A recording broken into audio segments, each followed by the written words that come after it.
Jessica, and this is Daebak K-Rambles, where a couple of friends review Korean dramas. And I'm back from vacation. We're back from a small hiatus here. And I'm excited because for this episode, I am joined by Sammie. Sammie from Korean From Context on TikTok and the socials, and from the BL Buddies podcast. How are you, Sammie? What's up? I'm good. How are you? Good. Yeah, so we've been friendly for a while on TikTok. I love all of your TikToks. And I was like, oh my God, Sammie would be such a great voice on a podcast episode. So I invited you on. You're actually a writer, first of all. Mm-hmm. And you have a couple of books out that you're so graciously going to send me. But honestly, if you haven't picked up some of her books, there's 2 of them right now and she's working on more, please do so. They will help you learn Korean as well, which is an added bonus. Yes. Yeah. But they're romance, right? Like, I'm not wrong in thinking Yes, they're K-drama inspired. So it was all K-drama inspired romances. I know. So how did you get into K-dramas really fast? It's funny. The simple answer is the Try Guys. Eugene didn't expect that answer whatsoever. Eugene had made them all go to KCON in LA, and this was, way back, like years ago. Years ago. And he made them reenact a K-drama scene, and I couldn't understand this scene. It made no sense to me. I was like, I need to understand where this is coming from. So I found the K-drama, which was My Love from Another Star. Oh God. And I watched it. I found it on Drama Fever. R.I.P. Drama Fever. My God. Yeah. Bro, you're hitting nerves.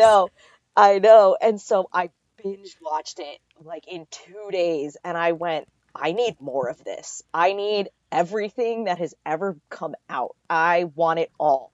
And that was literally the beginning of the end for me. Wow. That is a fantastic story. I love the Try Guys. They just had not too long ago, there was like this giant scandal. But anyway. Oh, yeah, I remember. Try Guys is like a pillar of YouTube, and I can't believe that they got that. Like, Eugene got you to watch a K-drama, My Love from the Star, which we reviewed earlier. Yeah, because My Love from the Star is like a gateway Hollywood drama, and it got you. It hooked me, sucked me in, and I was literally just trying to find the scene that they had reenacted. Like, that was my only goal. Yeah. And I think that scene was maybe in the 8th or 9th episode, and I still binged. I was like, nope, I want the rest. I need to know what happens to these What happens to the alien and the movie star. Exactly. Oh my God. You know what? That was probably the top answer that I've had from asking this question every time. I'd be like, wow, glad you're here. Really excited to cover the drama that we're going to cover, which is The Heirs / Inheritors. And before we get into it, if this is your first time listening, go ahead and subscribe on your favorite podcast app. We're on Apple Podcasts, Google Podcasts, and many more. If you like us, please give us a 5-star review on Apple Podcasts. That goes such a long way for people to discover the podcast, just like you. And come check us out on social media to stay up to date on everything that I do. You can find us on Twitter, Instagram, Facebook, and TikTok at Daebak Pod. And lastly, if you're a fan, please consider becoming a patron. It's such a great way for you to get involved and show your support. And you can check out the page on patreon.com/alwayscriticpod. And thank you to our patrons, Curtis, Bale, Cindy, CD, Grace, Alana, Lorna, and Mohammed. Love you guys. And without further ado, we're going to get started on this non-spoiler section. I'm going to go ahead and read off the Asian Wiki synopsis, which I actually cobbled together with my drama list synopsis because they were both incoherent. So you know about it. Mm-hmm. Yep. Yeah. So here goes. The Heirs depicts the friendships, rivalries, and love lives of young rich heirs led by Kim Tan and a girl named Chan Sang. Kim Tan is the heir to Empire Group, who has been sent to study abroad in the U.S. In reality, it's a form of exile, as his elder half-brother back home schemes to take over the family business. While in the States, Kim Tan meets Chan Sang, who arrived from Korea in search of her older sister. He feels himself falling for her and never realizing that she's the daughter of his family's housekeeper. Dun, dun, dun. Yeah, so this drama aired from October to December 2013. I was there. Where's my little sign, the little badge that says like I was there? Because I watched it pretty much as it was airing or close to when it was finishing airing. It is 20 episodes long. It's co-directed by two directors, Kang Shin-hye, who you might know him as the director of Tale of the Nine-Tailed, both the 2020 Tale of the Nine-Tailed and the 1938, which is just starting to air right now at the time of this recording. And I know. Have you watched Tale of the Nine-Tailed? I haven't, but my cousin has been trying to convince me to. I think I might have to do it. Okay, so here's the thing. I have like no desire to watch Tale of the Nine-Tailed. I have there's nothing making me watch it. I have no sense of urgency. People are like, I can't wait for 1930. I'm like, that's great. I think unfortunately I've seen the spoilers, so like I know the things that happen, so like it's kind of pointless for me to watch now because I see the things and I'm just like, no, I don't need trauma right now. I don't need trauma. Yeah, so there's that. And then Heirs was also co-directed by Bu Sung-chul. He's directed Ghost Doctor, Mask, and My Girlfriend is a Gumio from 2010, among others. Of course, I think this is the star of the behind-the-scenes team. Heirs was written by Kim Eun-Sook. The Kim Eun-Sook from so many other dramas. She's written the Lovers series from the early 2000s, which is Lovers in Prague, and Lovers in Paris. She's written Secret Garden, Gentleman's Dignity, Descendants of the Sun, Guardian, The Great and Lonely God. Oh my gosh. AKA Goblin. She's written Mr. Sunshine. She's written The King, Eternal Monarch, also with Lee Min-ho. She's written, obviously, and most importantly and recently, The Glory Parts 1 and 2, which just kind of swept at the Baeksang Awards and got nominated a lot. So that's Kim Eun-Sook. Have you watched other Kim Eun-Sook dramas? I have. Yeah. I loved The King, Eternal Monarch because I love Woo-do-won. Oh, Woo-do-won has such a great part. Yeah. He stole that entire series for me. You know I literally only watched it for him. Yeah. Oh, yeah. Great. Yeah. So I loved Lee Min-ho. I've always been like a low-key Lee Min-ho fan. At first, I was like high-key. Like, I love Lee Min-ho. I'll watch anything he's in. Now I'm like a, lesser stockholder of Lee Min-ho, like stocks. And you sold your shares. Yeah, like I sold some shares. It's very casual. So I was like, oh, Lee Min-ho's coming out with a new drama. Big deal. And it had Kim Go-eun in it, and I was like, "Oh my god, I love Kim. I have more stocks in Kim Go-eun than I do in Lee Min-ho at this point." So I watched it, and I was befuddled 100% of the time. And I'm a person who loves time travel, loves fantasy, will give anything a shot, and watched it and was like, this is a mess. Like, I can't even deal with this. Yeah. It was a hot mess. Woo-do-won was the only reason to enjoy it at all. Yeah. So I completely agree. But I did love Goblin. Yes. Goblin. That was chef's kiss. I sob. No matter how many times I watch that show, I will cry. Yeah. Guaranteed. No. Every time. Somewhere inside, he's disappearing in front of Kim Go-eun, and she's doing those like guttural like sobs. I'm like, I'm a wreck. Like I can't really deal with it. I can hear it right now, and I just. Oh God, it's perfect. So we've covered a lot of Kim Eun-Sook on the podcast. I think maybe you could say this is a low-key like Kim Eun-Sook podcast. Because we've ended up covering Descendants of the Sun, Goblin, Mr. Sunshine, The Glory, and we're here with The Heirs after the fact. That was not intentional for us to review The Glory and then The Heirs, but it's fine. We're here. It's gonna happen. I guess we should move on to the cast, which this stars Lee Min-ho as Kim Dan. I mean, he's been in everything. Like, not everything, but he's been in a lot of stuff. My personal favorite is City Hunter. I don't know if you have a favorite, like, Lee Min-ho property? don't. This was actually excluding The King, Eternal Monarch, this is the only Lee Min-ho K-drama I've watched. I'm shocked. I'm genuinely shocked. So, wow. Oh my God, what am I going to do? Okay, I know. So how do I put this? I picture the year is like 2011, and I watched Boys Over Flowers as like my second K-drama ever, and I'm like smitten head over heels for Lee Min-ho, and I promptly watched Personal Taste and City Hunter, and then Faith came out not long after that, which is now the year's 2012, and I was just like eating up Lee Min-ho content. I loved the man.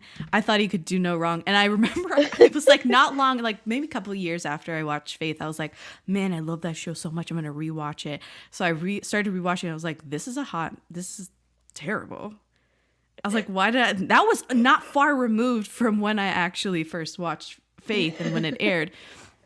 So yeah, the come down was pretty hard from Lee Min-ho dramas. And we can have a discussion on whether he's a great actor or whether he's a passable actor or whether he chooses his projects really well and like what have you.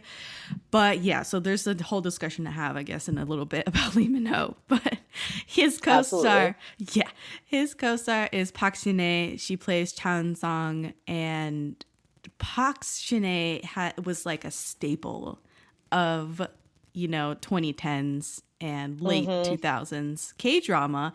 She was in You're Beautiful, Heartstrings, Flower Boy Next Door, Pinocchio, Doctors.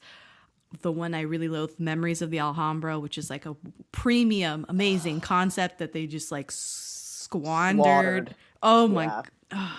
I'm so glad you feel the same way. Oh my God. Yeah, did not like it.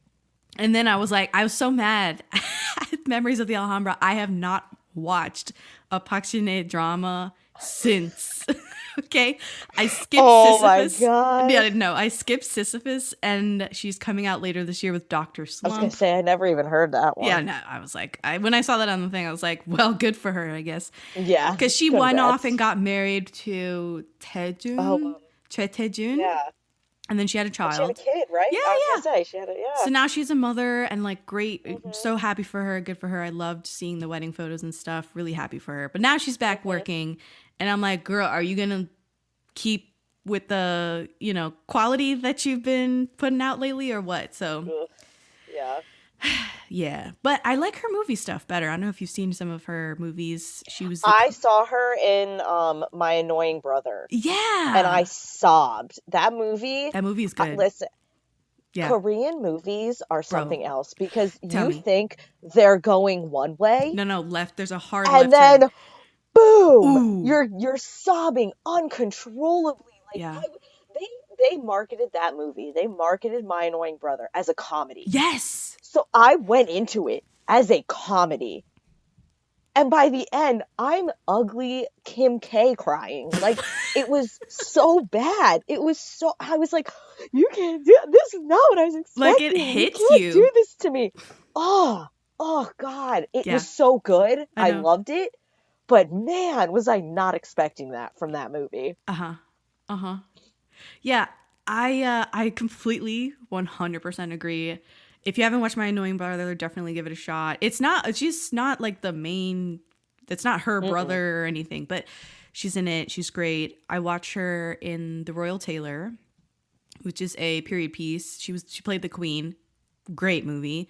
Beauty Inside, which is a great movie. They turned it into a K-drama. I heard mixed things about the K-drama. #Alive, which I was like, oh, girl, I see you. Like, this was actually a pretty good zombie movie, and she was good. She was really good in it. And then The Call. Have you seen The Call? No. I've heard of it, though. Oh, my God. So, oh, man. It's a, how do I put it? Like, she talks to a person from the, like, 3 years prior in the past through, like, a phone supernaturally. And they're living in the same house, sort of like the Lake House sort of deal. Oh, okay, yeah. Yeah, except thriller, not romance. Oh. And it's quite unbelievable. Wasn't there a movie like that? Not with the time passed thing, but it had one of the Chris's. Like, it was an American movie where he answered a phone call because she just dialed a random number and she was, like, kidnapped. This sounds so familiar. Oh, my God. The one who plays Captain America. Okay, Chris Evans. Chris Evans. Yeah, yeah. He answers the phone and, like, has to save her. Okay, I don't know the name of it. Don't But yeah, remember the name of it. This isn't a new, like, talking to someone from the past via some supernatural means on a really everyday device. It's not like reinventing the wheel here. But I think that the suspense, and you didn't know where it was going to go, who was going to win. There's a serial killer obviously involved and it just gets way out of hand. So I liked her in that. I was pretty impressed. I'll have to check it out then. Yeah. It's actually on Netflix. I think it might be a Netflix original. But anyway, that's Park Shin-hye. We have a couple supporting, and then we'll just get into general thoughts. So we have Kim Woo-bin supporting as Choi Young-do. He's the second male lead. Yeah, this is one of his first roles. This is his breakout role, really. He wasn't like a household name before this. It was this role that sort of put him on the map. And then he followed this up a few years later with Uncontrollably Fond, which I don't know if you've seen that one with Bae Suzy. Mm-hmm. You've seen it? Oh my God. That one I definitely remember watching as it aired. Oh yeah. On Drama and being Fever. Being crushed. Well, it was like I got sidelined. I got just hammered. Oh yeah. Like there was I got T-boned, like I didn't know it was coming. Yeah. Did not see it coming, and you're like, wait, what? and you're like, what just happened? Yeah. I'm sorry, what just happened? I know. So he does that. Then he gets diagnosed with cancer, and he's off, like, getting treated and recovering from cancer for years, and doesn't do much in his career. And then now he's back, right? Like, he did Our Blues last year in 2022, and now he's doing Black Knight, which is a Netflix original, coming out like in a few weeks or something like that. Yeah, I was gonna say soon. Yeah, so that's Kim Woo-bin. And lastly, we have Kim Do-won. She plays Rachel Yu. She's the second female lead. One of the second, I don't even know. So we'll talk about it, I guess. And again, one of her breakout roles. Like, this is like her breakout role. And then a few years later, she comes in with Descendants of the Sun, which again is another Kim Eun-Sook project. I guess she really liked the writer, and she came back for more. She's been in Fight for My Way, Arthdal Chronicles. I don't want to talk about that. She's been in a lot. I didn't realize that. Yeah, she's been in a bunch. Until I see the list. Yeah, she's been in a lot. My Liberation Notes, I think, is the big one from last year, 2022. What do you feel like? Do you have any feelings about Kim Do-won as an actress or anything?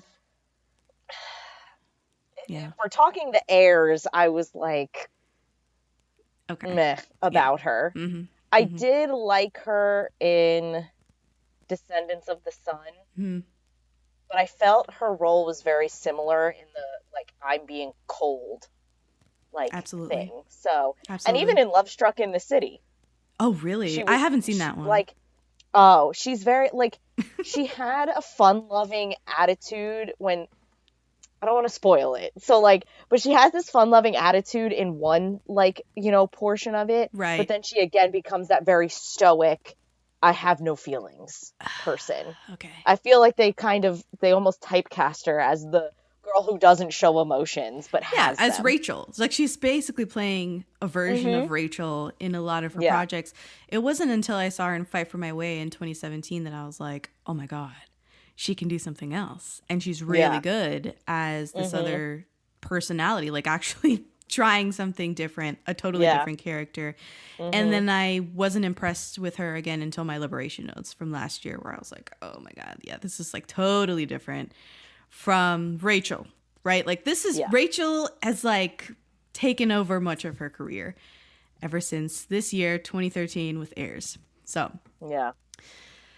I think that's it. Like, we can talk about the rest of this really big cast in a bit, but we're on the other side. Let me know, what were your thoughts on the Heirs? I was because I didn't watch it when it first came out. It never caught my attention, and I think the main reason was, for me, I always tend to struggle with high school dramas. Yes. Because I always am like, these are not targeted towards me. This is not going to be something that I'm going to enjoy simply for that fact. And so I tend to not pick them. And sometimes I end up being disappointed because then I'll watch them and be like, oh, why didn't I watch this, when it came out? Because it ended up like Extraordinary You.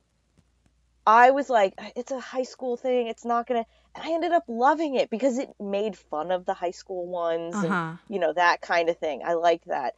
And I have to say, going into it, at first, this show, The Heirs, was a struggle. It was a struggle. I even texted you that it was a struggle. I said, hey, girl, can we push this back a little bit? Because it's rough out here. Like, it was rough, that first episode. And then, I got past that first episode. I was like, okay, I get it. I can see why people were drawn to this show. I can see why people were, loved it so much in that 20, but it was also a very 2013 drama. When watching it, I was like, oh man, they haven't done this in years, where, the three are standing in a triangle and she's just staring at both of them and the camera pans to all three like 15 times before, boom, cut scene, the episode is over. Like, I hadn't seen that in so long. I was like, oh man, throwback. And I sure enough, I really did enjoy it more than I thought I was going to. Wow. I did. Oh my God. Okay. Wow. What a twist. Because I thought you were going to say I didn't like, it was a struggle to get through it. And, I ended up not liking it. So I'm going to come in a little bit hot here. So, what happened with me was I watched it very near to December 2013 when it finished airing. And I believe I watched it on Drama Fever. And R.I.P. For, if you know, you know. And I was excited. I knew that this was a really big deal, that Lee Min-ho was in another high school drama. And it was like buzzing, right? Even though I wasn't on Reddit, I wasn't on Instagram, like I wasn't immersed in the K-drama community like I am now, I knew that this was a huge deal, that people were watching, that this was popular. And I think that I was really blown away by the fact that they filmed like the first 3 episodes in California.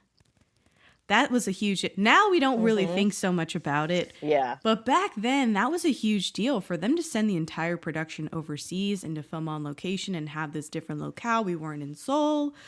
I was like, oh my God, like I was really riveted by those first 3 episodes and intrigued by this weird relationship that they were starting up.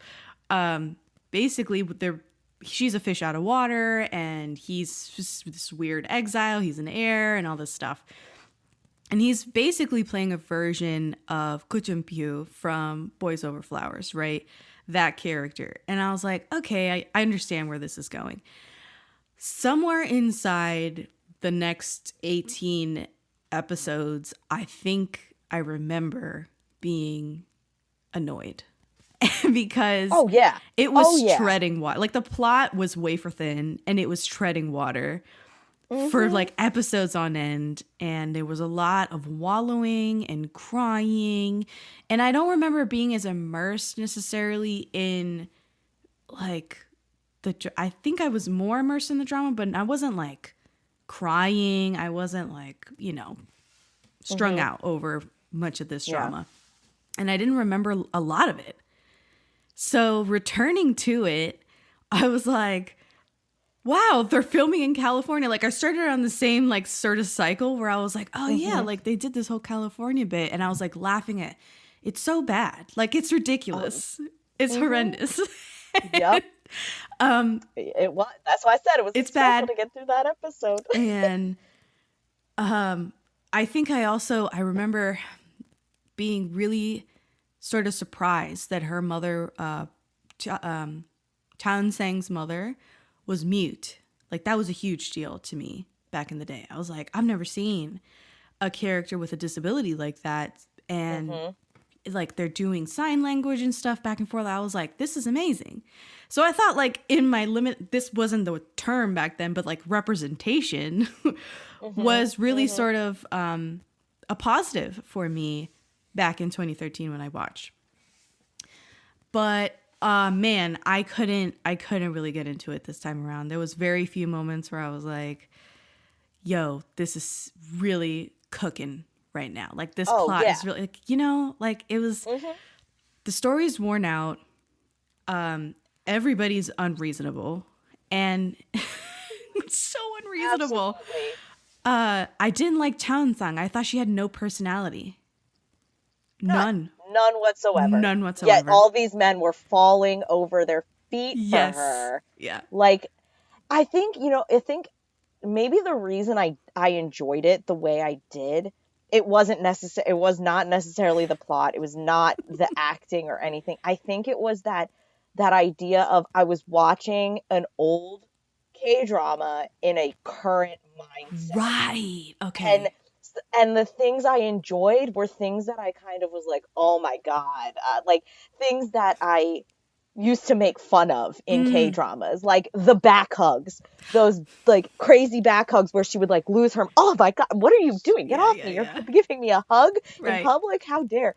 And like things like that, I think that was, and like you said, the ridiculousness of how unwilling to see people's perspectives on things. Right. And like, just, you couldn't go from, like, they would go from A to Z and skip like all those letters in between, and you were sitting there going, but there were other options. Right. There were so many other options. Why did you do this?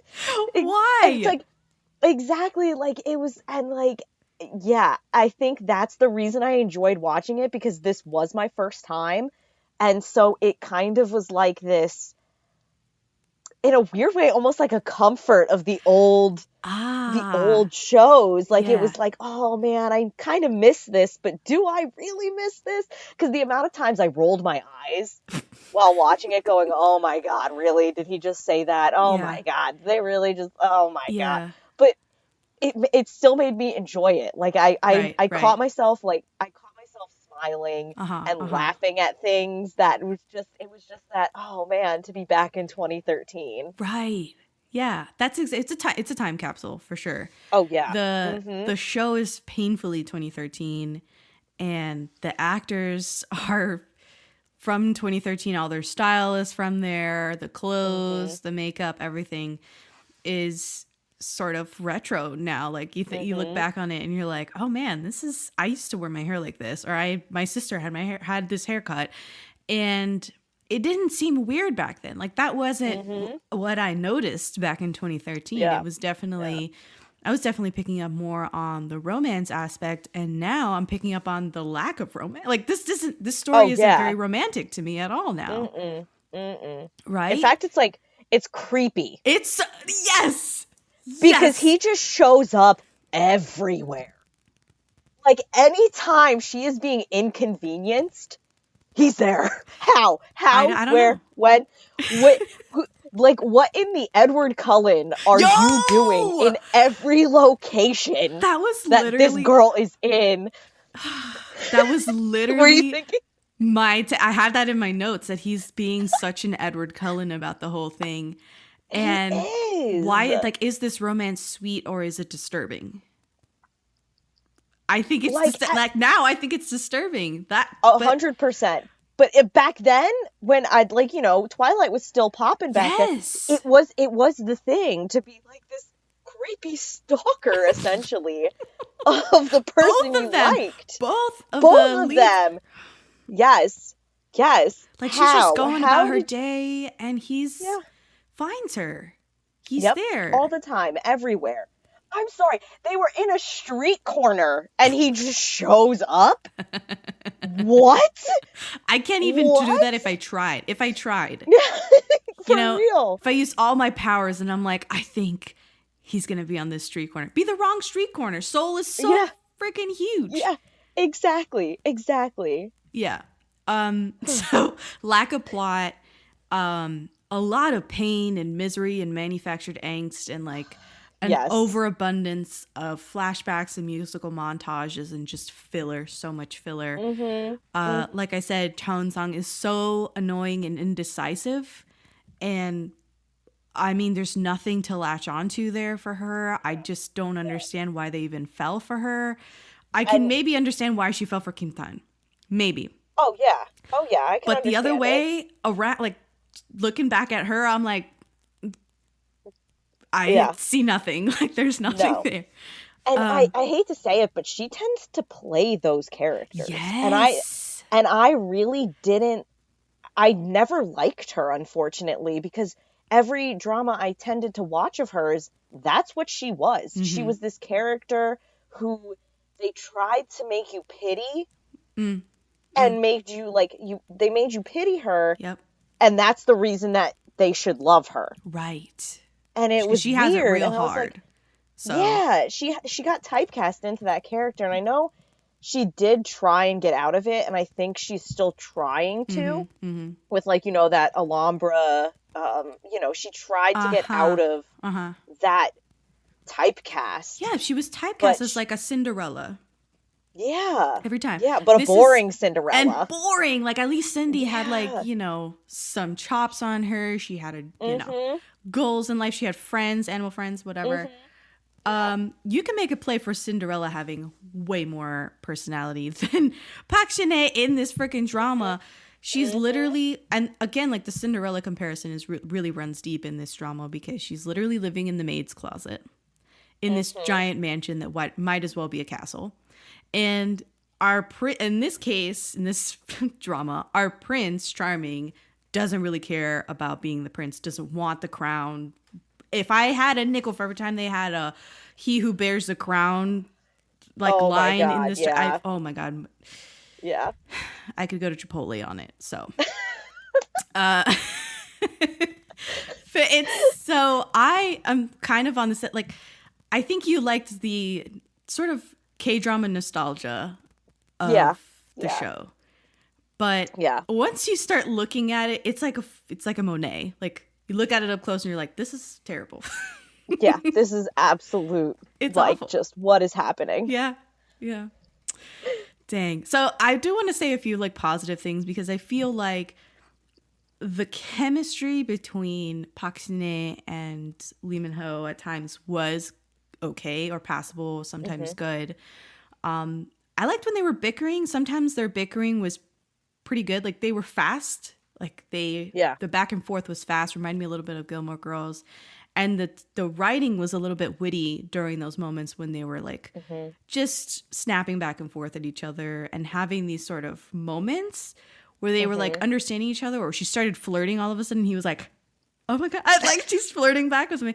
So those were good parts, but pretty much anything outside of that, I was like, okay. Oh my God.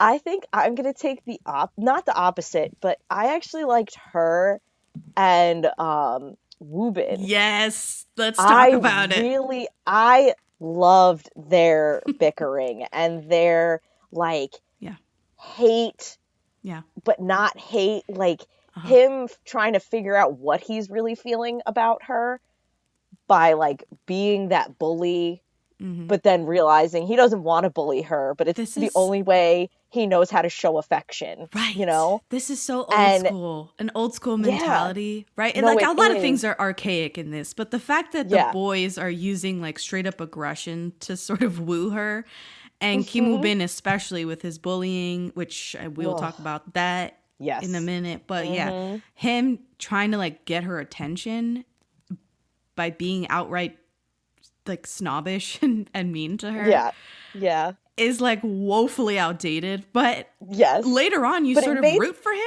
I know. I was rooting for him, and I'm like, there should be no reason. This man is literally hundreds of red flags.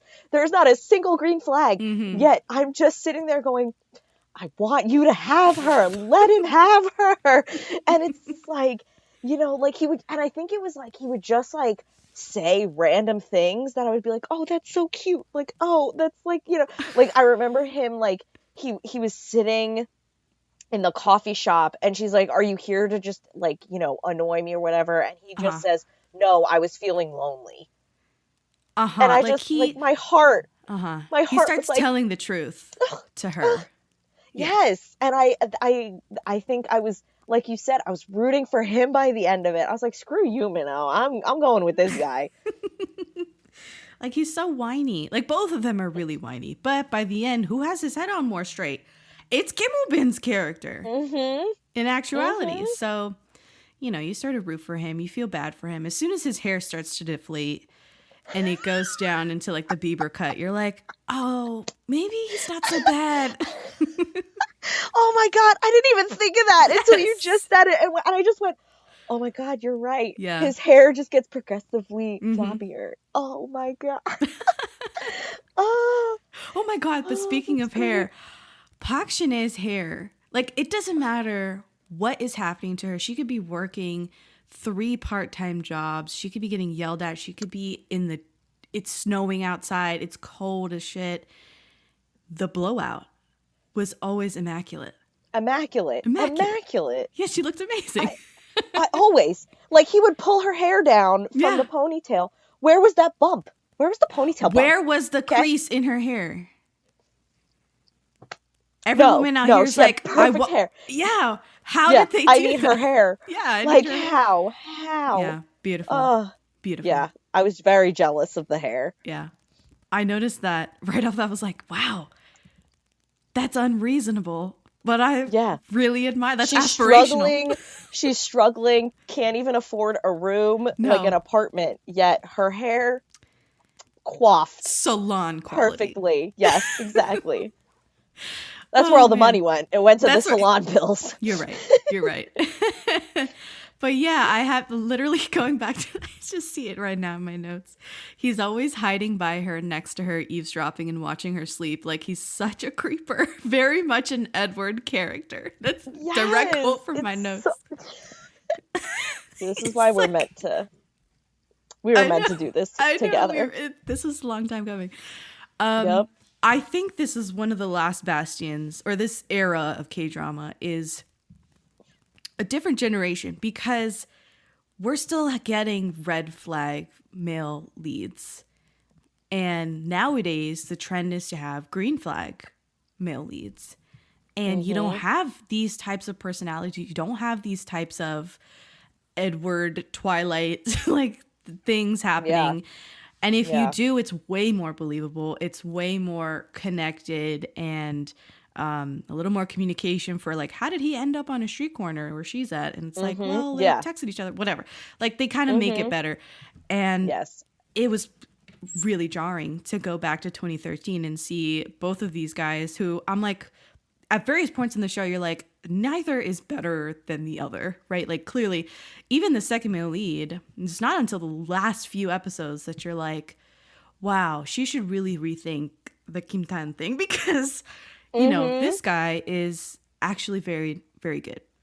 You know, he's learning from his mistakes. He actually has a character arc. Kim Tan is largely the same beginning to the end of the show. That goes without saying for Park Shin-hye's character, because she has no arc whatsoever. It's terrible. None. So yeah, the jealousy. I couldn't get through, like, the jealousy bit of the red flag stuff. So much. And not even just, like, with those two, but with Rachel. Like, you know, everybody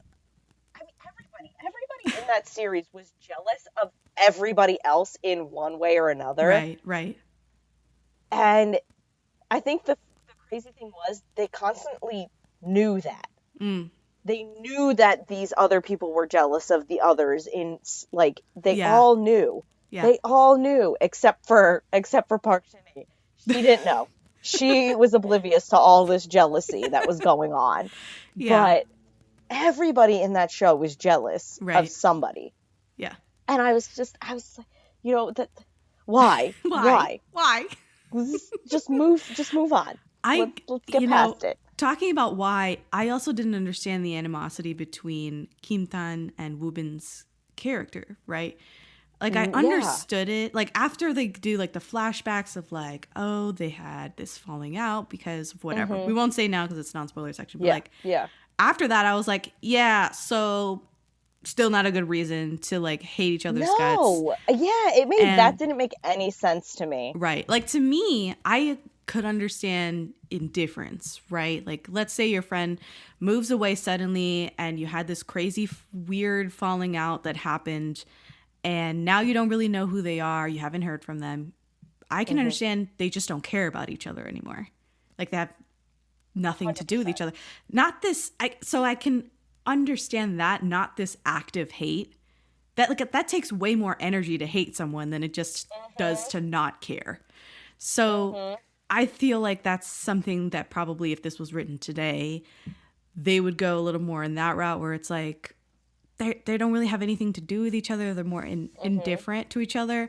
Yeah. And their arc as friends or frenemies would just be them either becoming enemies and then friends, or just learning to be friends again through all of these like machinations that happen. Yes, 100%. So it's really odd to just like, they come back and it's like there's the metal with like rock music every time they're in the same frame together, and you're like, it's not, it's so cheesy, it's so dumb. Like, you're telling us how to feel, yes, you're telling us oh, they don't like each other, oh, there's like might be a fight or whatever.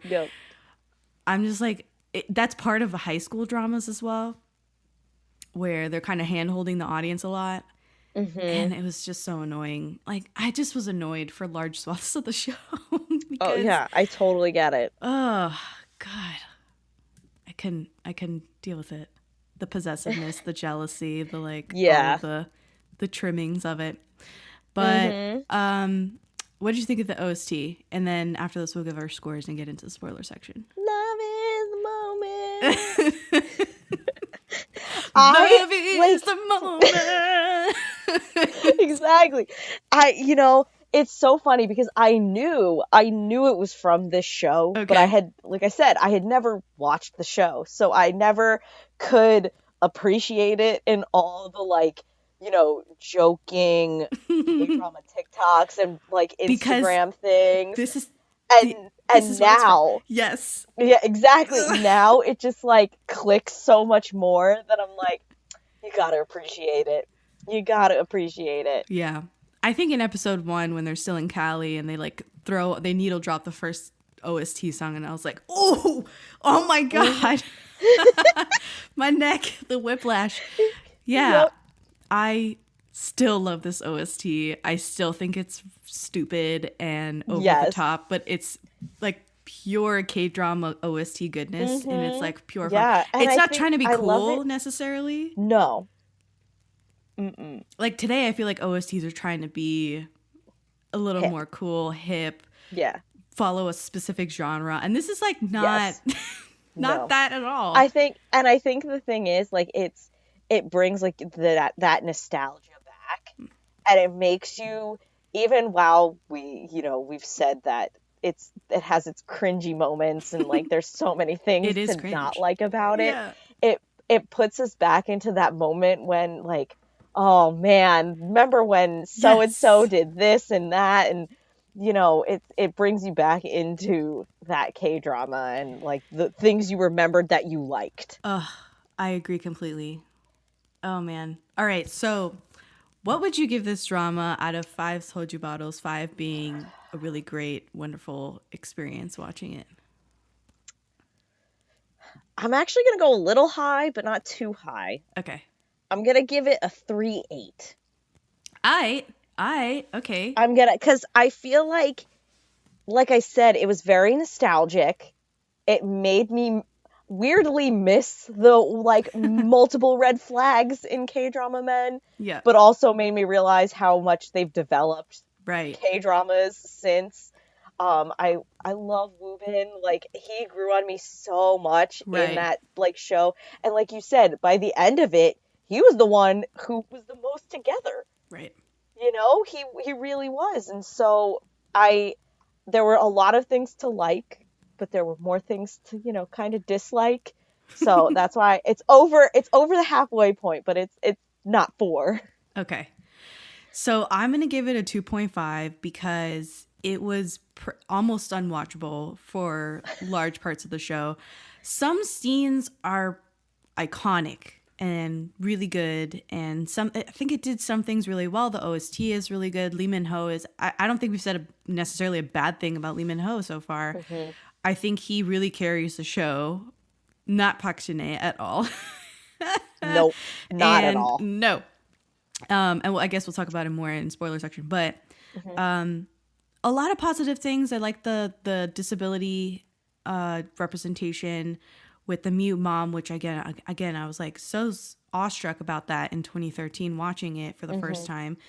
And so 2.5 for like some good things, but mostly this is not my bag anymore, which is sad. Yeah. But yeah. And this is kind of why I wanted to do some of these older K-dramas on this season of the podcast, because so many people I've come across have said, like, I don't watch pre-2015 K-dramas. And I'm like, 2015? That's not that long ago. Like, I just really kind of wanted to revisit some of these, and maybe like us talking about it will make someone want to watch The Heirs for themselves and see what we're talking about, and give some of these older K-dramas some love, because some people are like, oh, Lee Min-ho, never seen like older Lee Min-ho stuff, and like City Hunter and Boys Over Flowers, I've just seen like a couple of things of his, and it's really surprising to me because there's all of this work that's just not being seen anymore. So yeah, I'm glad we did this. We're gonna jump into the spoiler section now, right after this. Excuse me, 뭐라고? 괜찮아. You know, I have no signal. Oh, sorry. Swear, disgusting shit. What? All right, we're on the other side of spoilers, so anything goes. If you don't care to be spoiled about The Heirs, and keep listening, and if you want to remain unspoiled, although I feel like we did veer into spoiler territory, but we didn't do that much damage in the non-spoiler section. Hopefully. Just stop, watch the show, come back, we'll be here. Okay. Where would you like to start first? Because I think we need to double back on the California episodes, because okay, absolutely. Like, I mean, I was really into those in 2013. And you have, like, you enter in on this really moody 18-year-old Kim Tan, which in looking back on it, I'm like, there's no way that Lee Min-ho can pass for an 18-year-old. No. Like, that's a man, right? Not yet. Mm-hmm. Okay, so there's that. And I had to like suspend reality. No, because none of them looked like they were teenagers, and like, Korean skincare. Some of these people look way younger than they actually are, but I still couldn't believe that this 20-year-old man was a high schooler. Like, no. So, and then so we find out he's an unwanted, illegitimate child. His brother shipped him off to America in this weird exile thing. You don't even know. You don't really understand. No sense. Made no sense. Yeah. The family dynamics, you don't really understand it, but you're like, okay, I guess we'll figure it out later. And the scenes of him surfing. so fun fact. Oh God. Fun fact. Lee Min-ho actually learned how to surf, but is not a good swimmer, like doesn't really know how to swim. He said that in an interview, that he was like, yeah, I think they asked him like, who would you save, and named 2 like co-stars. Yeah. Like in stupid, those are stupid interview questions, but he's like, I don't really swim. Like that was his answer, was like, I don't really swim. So I'm like, okay, cool. So they got this man to learn how to surf just for this. And then what do we get? We get an outdoor beach shower scene right off the bat. You gotta sell us on it, you know? Yeah, no. You know? And I thought he looked really good. Like even going back and rewatching, I was like, Lee Min-ho like had something, you know? And 100%. 100%. Okay. English. Lee Min-ho speaking English, abysmal. And I know he's only supposed to be in California for like 3 years, but he has managed to get a whole plethora of friends. And they all seem to understand his really bad English. And I feel like if you're so immersed, you probably get the hang of it a little faster than, usual. And all the classes are in English. You know what I'm saying? Like, he's doing business in English, and he's still pretty rusty on speaking English. So I was like, ooh, this is painful. Why does the school look like a college instead of a high school? Yeah. So but it's just all that nonsensical. that I kind of suspended because the only reason was because I remember watching like The OC. Oh, way back in early 2000s and stuff. I know, I'm dating myself here, but like, their school very much looked like that, but they were also in high school. So I'm like, maybe it's just like a California thing and not East Coast. We do not have campuses for high school. Okay. Never happened. I got portables. Did you get portables for some of our high school? No? What's okay. that? That might be a Florida thing. Okay. So we'll move on. So these are like temporary, almost like trailers, but they're not trailers. It's like Oh yes, we did have something like that. Okay. And they were like outdoors and Yes. Yeah, you would have to run to them in the rain and stuff. Yes. Okay. Hitting trauma, but it's okay. Sorry. No, it's fine. We don't need to. Do you want to unpack that right now? No, not right now. So, maybe later. So the best friend with the long blonde hair, atrocious actor. I don't know where they found this man. He made me cringe. Ugh. Every time he came on the screen. I almost wish that almond or whatever, it was like bean paste. powder. Yeah. I wish that bean powder knocked him friggin' out because he thought it was drugs. He like took off with a giant bag of bean powder. Like a freaking First of all, idiot. how'd she get that through customs? Exactly. How did she get that through customs? Yeah. Like, what? No. Absolutely not. And it's like, I don't, oh God. Long story short, like so many like terrible moments so far, but at least we're in California, I guess. We get Park Shin-hye, we get her intro. She's tired of being poor. She feels awful for wanting to get out of her home situation. She feels guilty for wanting independence from her mom, guilty that she wants a better life. And she's like, we never talk about this again, but like she's full on abandons her mom in Korea to go live with her sister in the States. That was why she landed. That was the intention of her landing in the States, was now I'm going to live in the United States with my sister who's doing really well.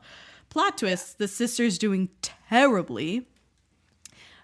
She's working full-time as a waitress in this weird, it looks like a regular like beachside restaurant, but somehow she's getting sexually harassed every day.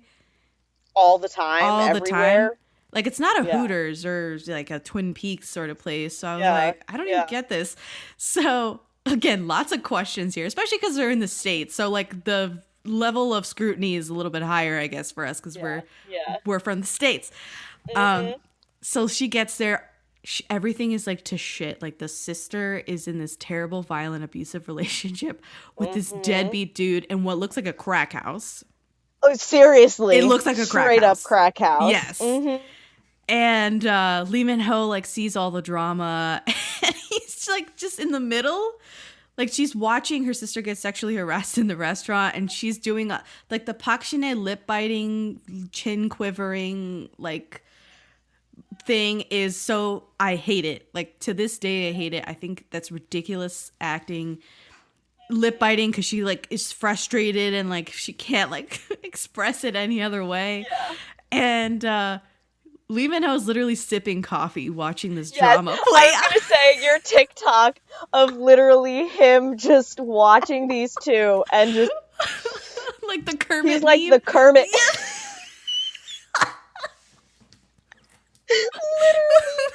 literally the Kermit meme. Just yes. That's interesting. Like not really like not really being a human about it.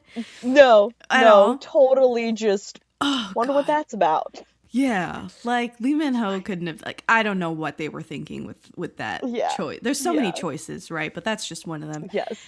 And then we get the bean powder chase scene through the beach. The friend hits this volleyball net at full speed and falls down. And that's like their meet cute. Okay? Yes. Like it's Lee Min-ho like running after his friend going like, that's not drugs. And they end up at the hospital because the friend's allergic to beans, evidently. Yeah. And she's there and she's just like, what do I do? And they kind of like start their whole spiral relationship from there. Yeah. I don't really like that meet cute at all. No. Like that's not a good meet cute. No, not at all. Not at all. Yeah.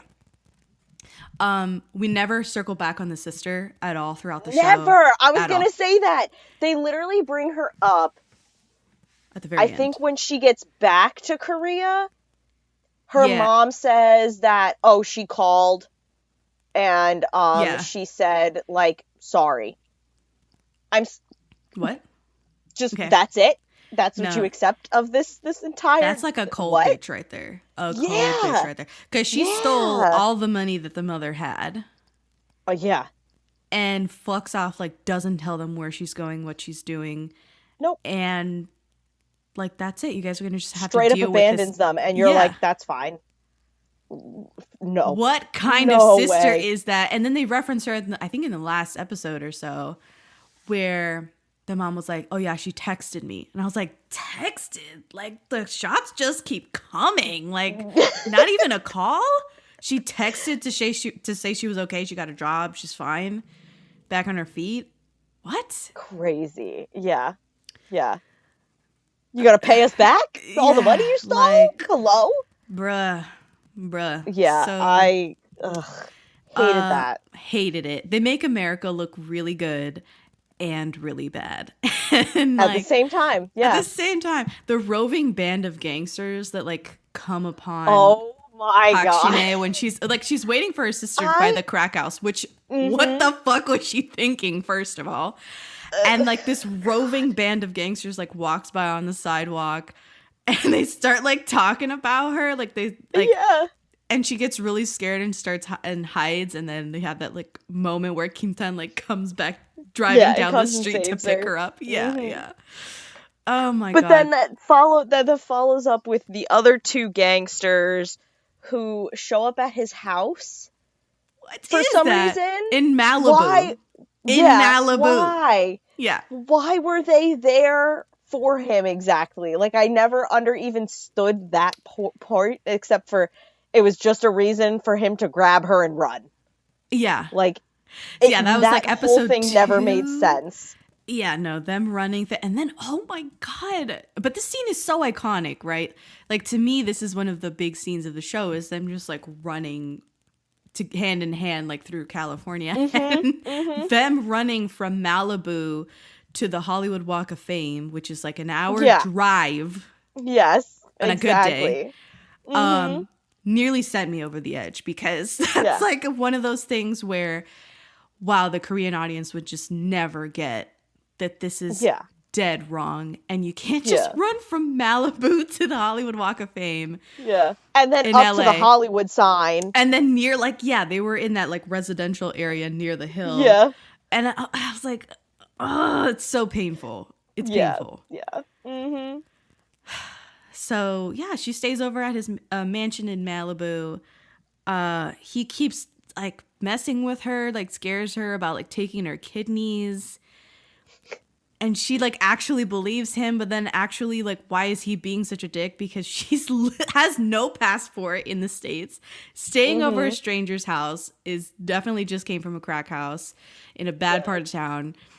And like he's like clearly, joking about the kidneys, taking her kidneys and stuff. And I'm like, she's clearly going through it. Wrong and move. He's just gonna like wrong move, bruh. His flirting was so questionable. Oh yeah. But we do get the balcony stare. Like she wakes up in the morning and walks out onto this that was funny backyard. Yeah. And he's up on this balcony staring down at her as if she's an SAT question. Like, what is the look on his face? Like, I have but this is also iconic, like this scene. And then she like sees him and has this like bashful look of like, oh yeah, sorry, I was just looking at this majestic view out this $1 million mansion that you have here. Yeah. Didn't mean to bother you here. Interrupt. Yeah. Oh man. So I just can't with these California episodes. It's like one thing after another. But so he's in class, I think, and she goes to school with him. They're talking about the most beautiful English word from a survey of non-English speakers, and the word is mother. And I'm like, because he's particularly jabbed. He's got a fractured relationship with his own mom, and you're just like, oh, I get it. We're foreshadowing. It's foreshadowing. Yeah. Oh my God. So anyway, the last iconic thing from the California, two things, the California set of episodes is the "Do I like you" line. Yes. Mm-hmm. Which I don't know if you had heard that or seen that scene before. Like he turns to her and he's like, "Do I like?" I don't think I've seen that prior to watching it. Watching that in real time, I remember being like, "Oh my God, what?" I do remember just being like, "Wow, I don't get it. I don't understand why he's asking himself." Like, it's bizarre. Yeah. So there's that. And then the California t-shirts thing. Oh my God. Where they had the couple t-shirts. Yeah, the I Heart California. Yeah, because they're eating breakfast, and I remember she's like, I just want pancakes. They have pancakes and orange juice and all the American movies and stuff. And I'm like, girl, wherever you at is not where you're going to get the best of that. So. No, you're not going to get that. No. You are not going to get that. Because they're staying in like the Bates Motel or something. I mean, it's a moldy hotel in California. And they spend the night together. Nothing at all happens. Riddle me that. Like nothing at all of significance happens between them. Because it's a 2013 K-drama. So I was like, okay, cool. So I remember being a little bit upset back in 2013 that after this we end up back in Korea and we start a school drama. Like I didn't know back in 2013 that this was going to end up being a school drama. I could see that because it didn't really give that vibe. Right, like the first three episodes, you have no idea that they're going to end up like uniforms and all in a school for the large majority of the show. Yeah. I do like the anticipation. You don't know when they're going to meet each other again. Yes. And she's in the house already, and then he's in the house. And he keeps thinking there's like a ghost. Yeah. He's like, is there like a ghost here or whatever? And then he like realizes it's her. Yeah. Oh God. She goes to get his mom a bottle of wine, and she's in this dark courtyard area, and she's using her phone as a flashlight. And on her way back, he turns on all the courtyard lamps for her. And I was like, oh, so Alchemy of Souls is nowhere near the first drama to do this like sort of bit here, because like lighting the way for like it's so many of it's a trope, and it's a cliche. And I don't know, this one was pretty good. I didn't mind this one a lot. I know they've also done it in Our Beloved Summer, where, you know, every time she like leaves the house, he like turns on the lights for her outside because it's dark outside his house. Stuff like that is really cute. But then he creepily follows that up with her. Same episode. He does the turnaround thing. And because she's on the phone with him and she's walking ahead of him in the courtyard. Yeah. And he goes like, turn around. First of all, he says, look at the second floor. Because he put the dream catcher in the window. Mm-hmm. So fine. Then she's like, oh my God, the dream catcher. And then he says, turn around, and he's there. And obviously that's the big reveal that he's the second son of the family. Mm-hmm. Oh my gosh.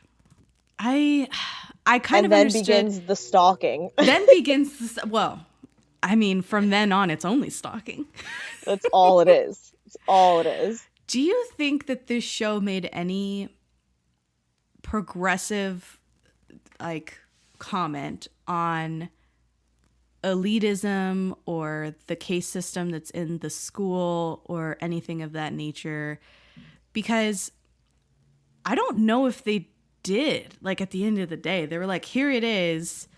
Yes, obviously it's wrong, but, you know, they're all rich and they all have a happy ending in the end. So it's like, yeah, they sort of just benefit from the system, and like, yeah, it I is think what it it was is. kind of like, yeah, I think it was very much like, it is what it is. Yeah. This is life. This is what you're not going to change it. Right.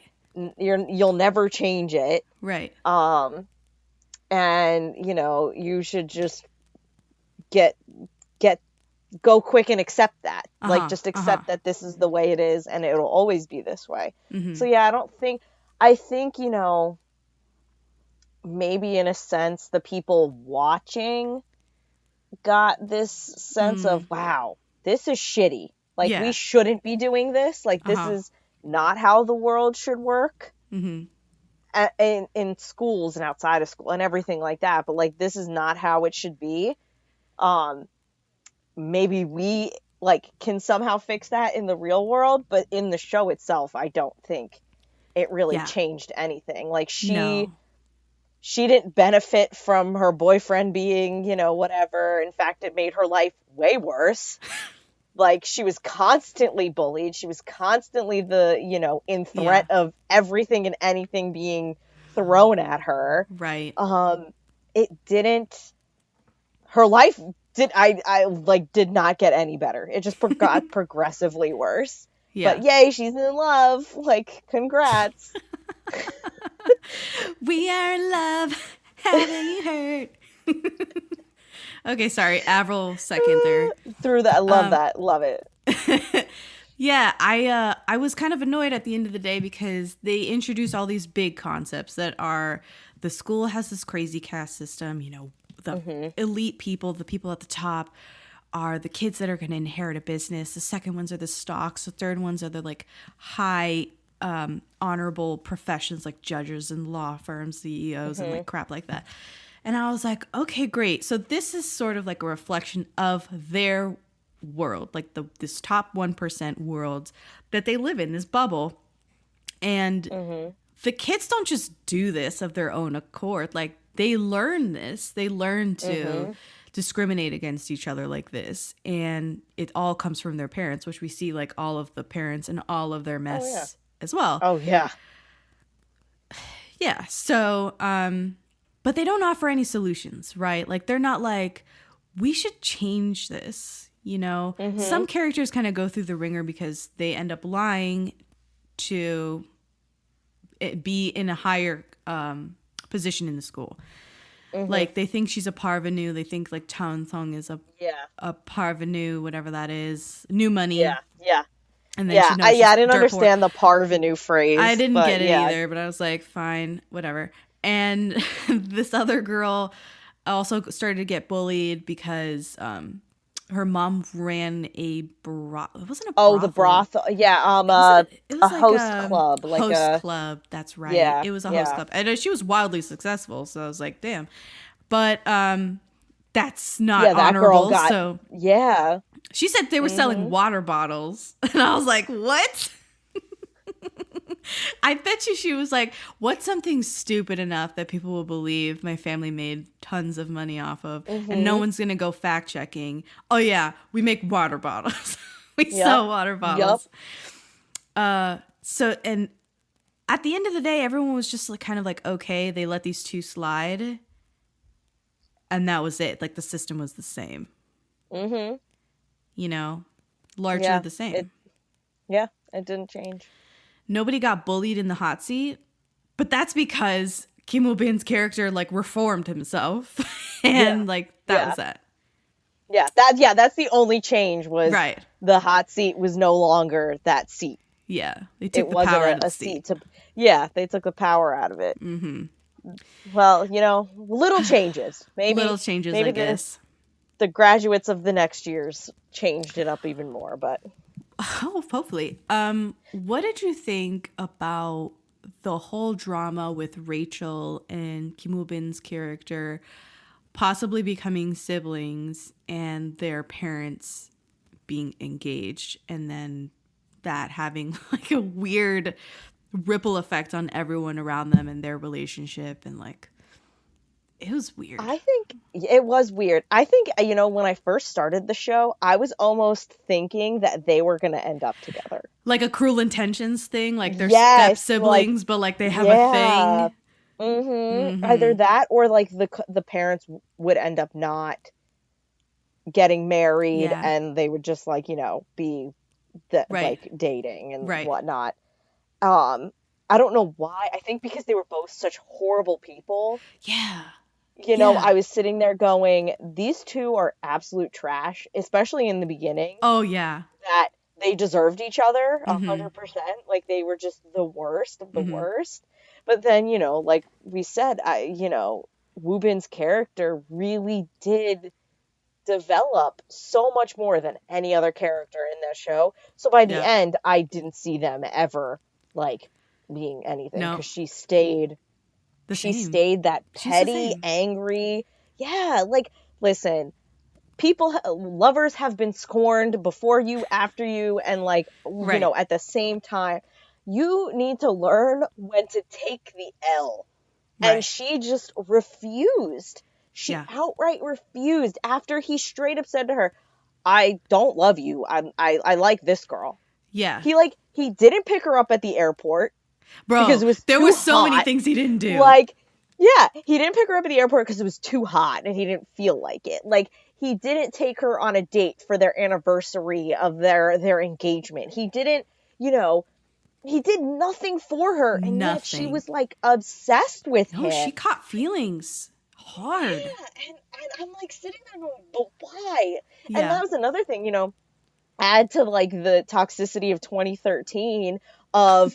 chasing somebody you know doesn't want you and treats you like dirt. Shit. But no. He one day will love me. He'll love me and he'll, like, you know, change. And no, it's not going to happen. He doesn't like you. Just move on. Yeah. And he was like, you're the one who's breaking the rules by catching feelings. And we have an agreement. It's a marriage of convenience. Why are you catching feelings? That's against the rules.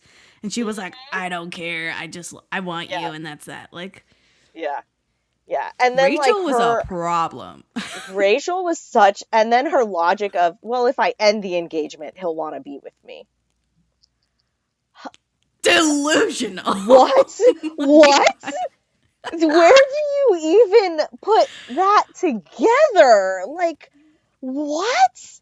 I just know that was so, yeah, like, again, in 2013, it makes sense because, yes, that is what somebody would do. Like, I can guarantee you that is very much any other show you watch would have very similar characters and everything like that with that same mindset of, surprising. If I make them hate me, they'll love me. They'll come to me. They'll come around. Yeah.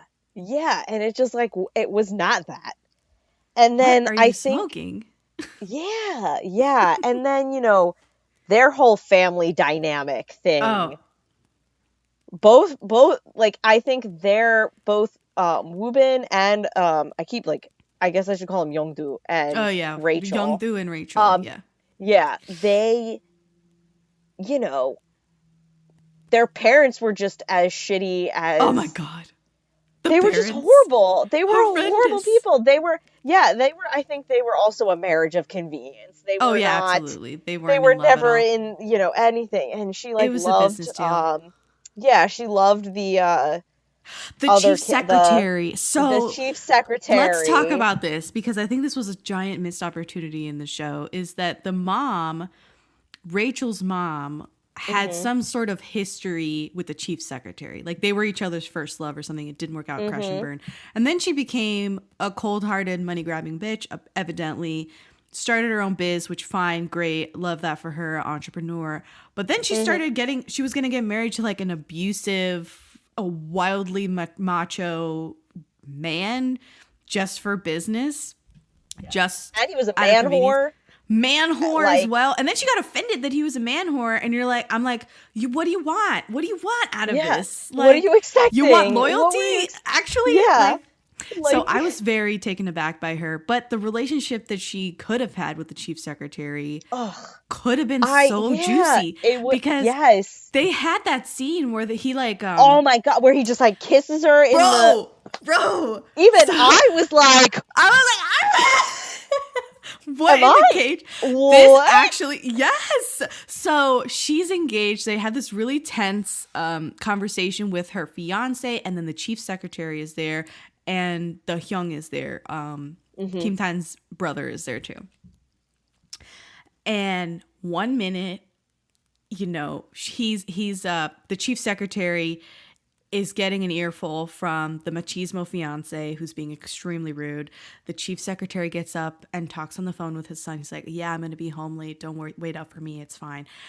Then boom, like he turns around and like plants one on her in this hallway out of nowhere. And it's this steamy makeout session in public here in this, hotel, I guess? yeah.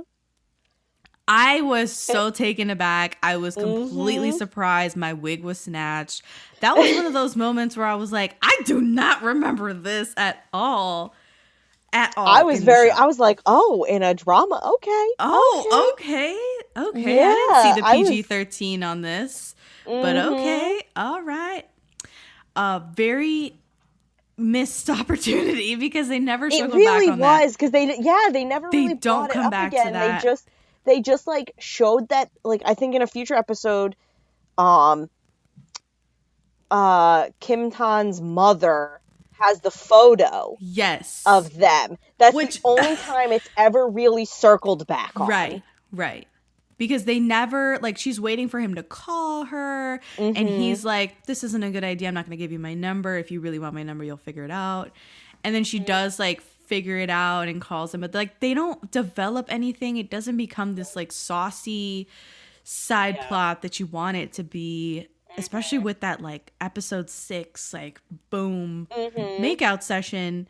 No other character gets that. Not even the main couple gets such a, like, intense scene where I'm just like, why put that in there? Like, it was.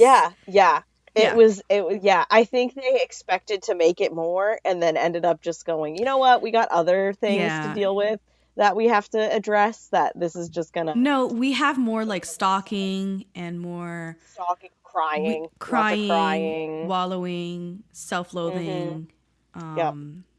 Yeah. Loved those parts. Loved it. I remember there was one part where I had to sit there and just go, why are they crying? What was staring at each other? Which part was that? Yeah, I know. There were so many. It was, I want to say Kim Tan had just been like kicked out of his house. And he goes to see her at the coffee shop. Yes. I think so. that's... He imploded the engagement, and he said the truth that his mother was a Yes. mistress. Oh, and he dragged his mom. yes. He dragged his mom out of the room, and everyone's like, "How could you do that?" Blah blah blah. And it, like, you know, obviously he doesn't really understand that it's a giant deal. And I think his dad slaps him. Yeah, probably. Yeah.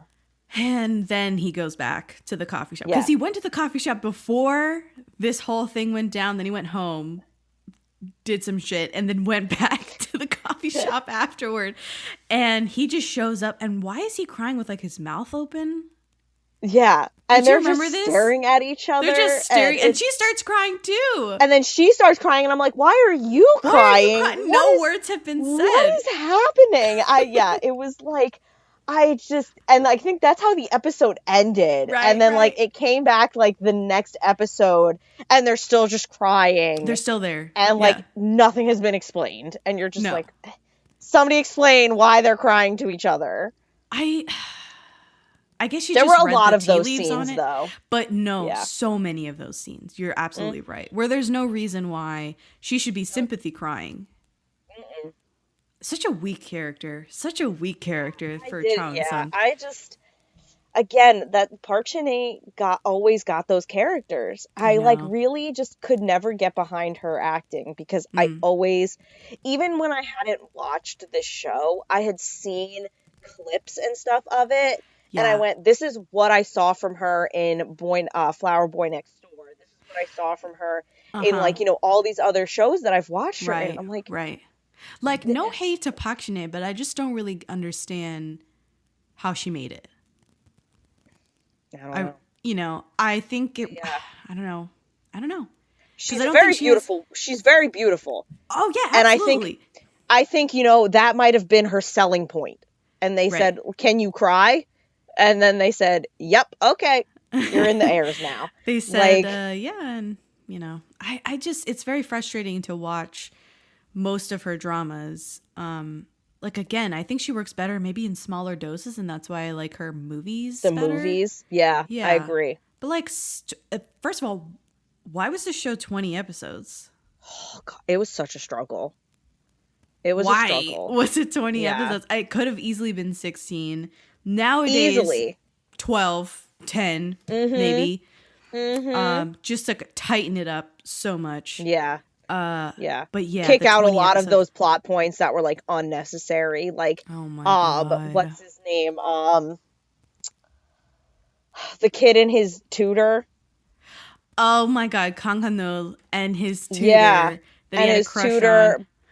but also The like tutor she was with the the Kim brother. older brother. Yes, like. Oh my God! Oh my Love God! triangle on love triangle. Mhm.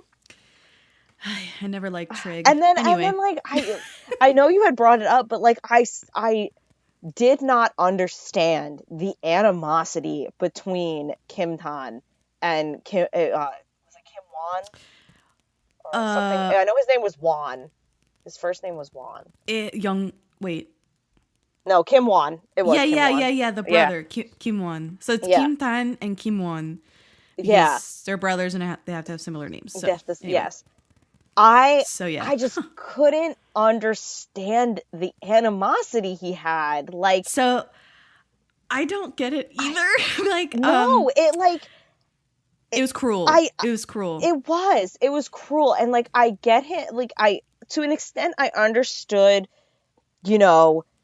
He was worried about the business and like, losing whatever shares. But from like everything that they said about Kim Tan, like it didn't make sense that he would become the CEO or take Kim Won's space. Mm-hmm. So like why? And he even said, "I don't want it."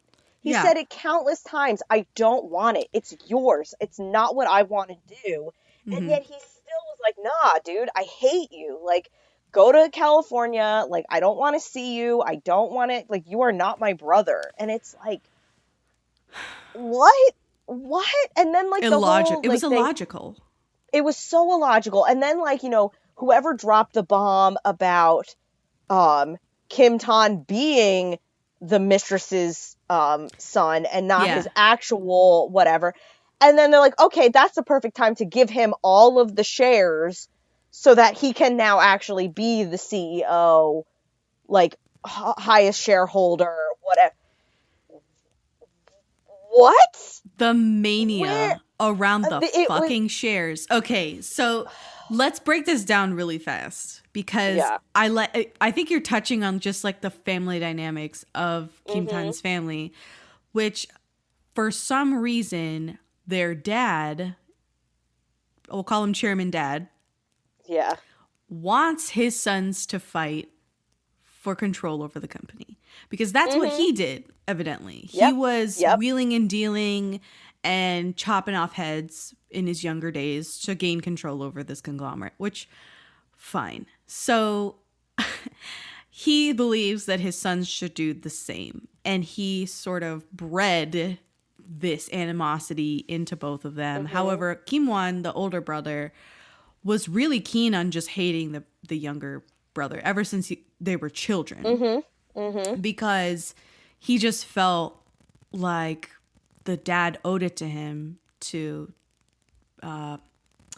negate him, to negate the younger brother, like Kim-tan. Out of, I don't know what, like, for what does he owe that to his older son to not give any affection to the younger son? I don't know. Yeah. Again, it's not really told that Explained. well. Yeah. Yeah. At all. You get this weird flashback before the dad has an aneurysm, right? Where he feels sort of guilty for not giving any affection to Kim-tan. I guess it was because the first wife died and that was Kim-won's mom. And then the dad had this really stupid time, I guess, where he thought, oh yeah, I'll get married to this lady. We won't have any kids. And then I'll just have a mistress on the side and have a child with the mistress. And bring her into our home and have her live with us. And have her not be able to leave said home because we don't want people to find out. So she's basically a prisoner in the home. In the mansion. Like, what? It's so I think just... the problem is that the chairman dad is a robot. Like, he's not a human because he has feels no compassion. Nothing. No love. Nothing toward his sons, especially Kim-tan, because of course Kim-tan is the one stirring the pot throughout the show. And Kim-won ends up like softening towards Kim-tan toward the end, and they team up, and it ends up being like them against the dad. And then the dad, like, I feel like this is bad writing, because then the dad, instead of them squaring off against the dad for real, right, in the final episodes, because he's been such an antagonist toward both of them throughout the whole of the show. They just make the chairman dad have an aneurysm. They take him off the playing board completely, and the boys have to team up to save the dad's spot as chairman of his own company. So I'm like, where is this? Like, why? Yeah. Why is this the thing now? Yeah. And it truly kind of felt like a Saguk drama to me, like, especially toward the latter episodes where you have like the bones of a Saguk. You have the main couple, like, they meet under strange circumstances outside of the palace, so to speak. Then drama, angst, pain, second male lead, second female lead, love triangle, love rectangle, angst, pain, breakup, reunion, and then bam, political machinations that had been on the fringes of the show really amp up, and someone stages a coup. Like, that's what happens. The wife stages a coup. And I'm like, that is basically a Saguk, like the recipe for a Saguk drama.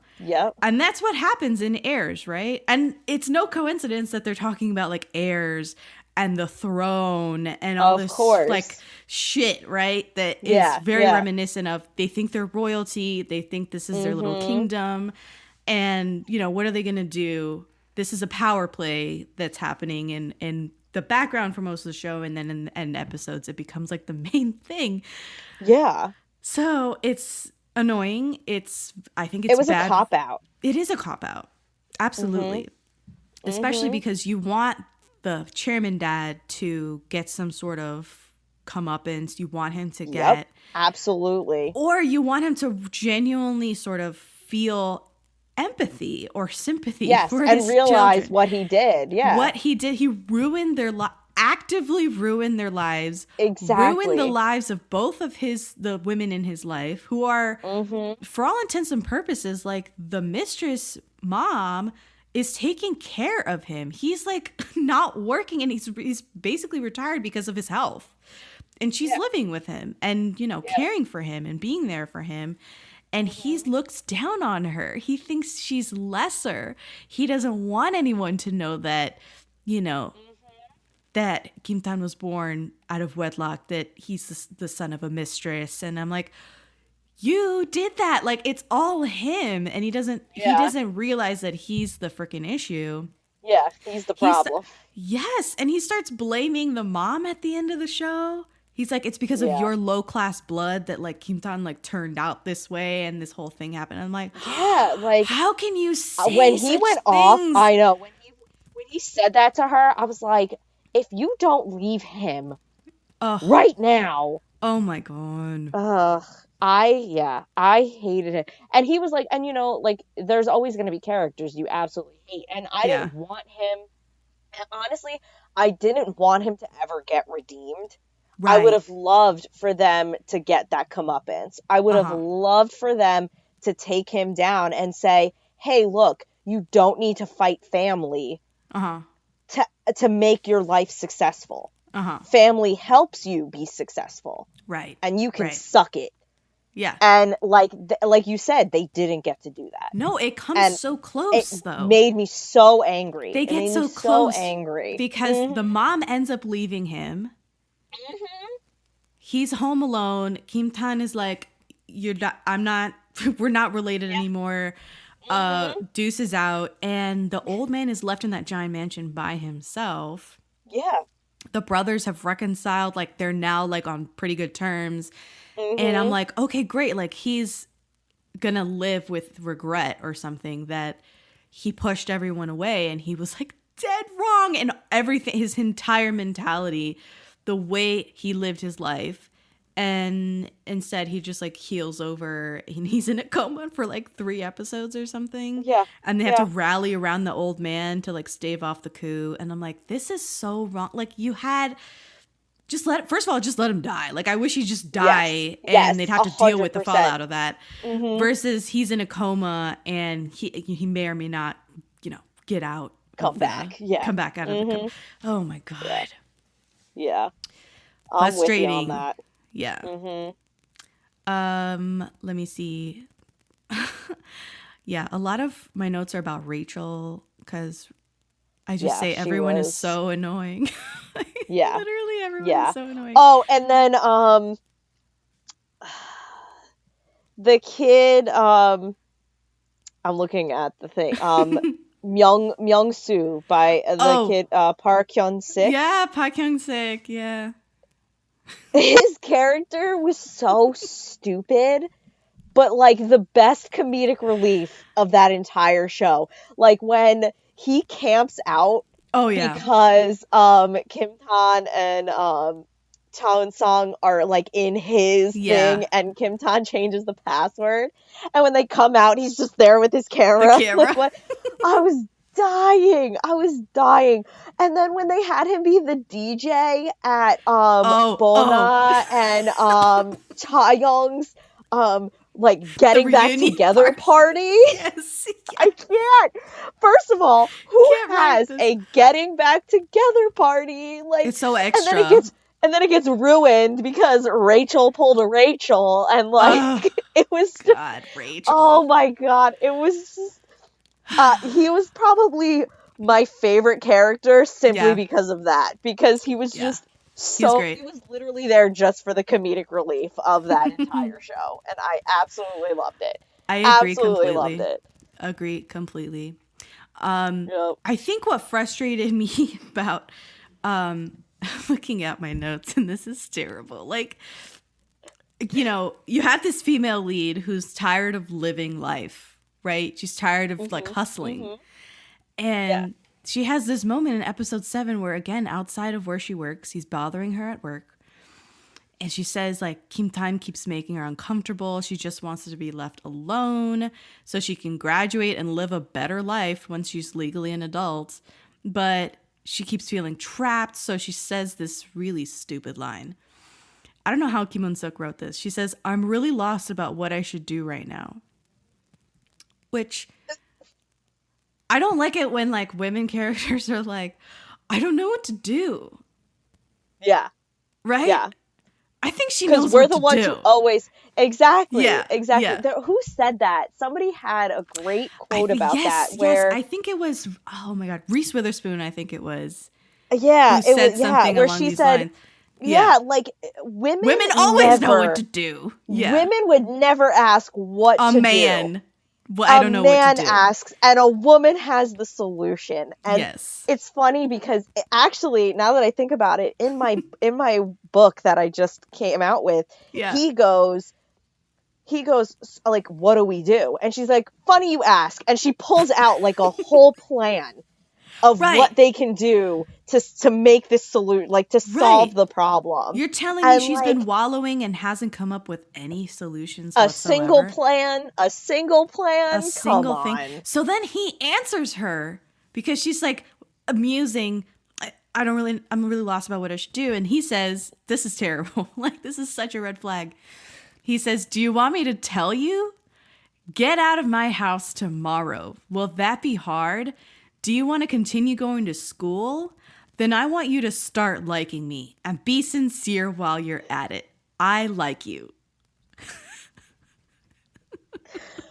Oh, direct God. quote. Direct God. Just this is romance? Yep, This is apparently. And they were all like that back then. If you think about it, they were all like that back then, where the man said, "You like me." Yeah. Yeah. What? Nothing no, like no, a no. confession. That's not how this works. That's no. not how this works. There's nothing like a confession with the threat of him throwing her out of the house if she doesn't accept. Right? Yeah. But then when Young-do or Do? Do.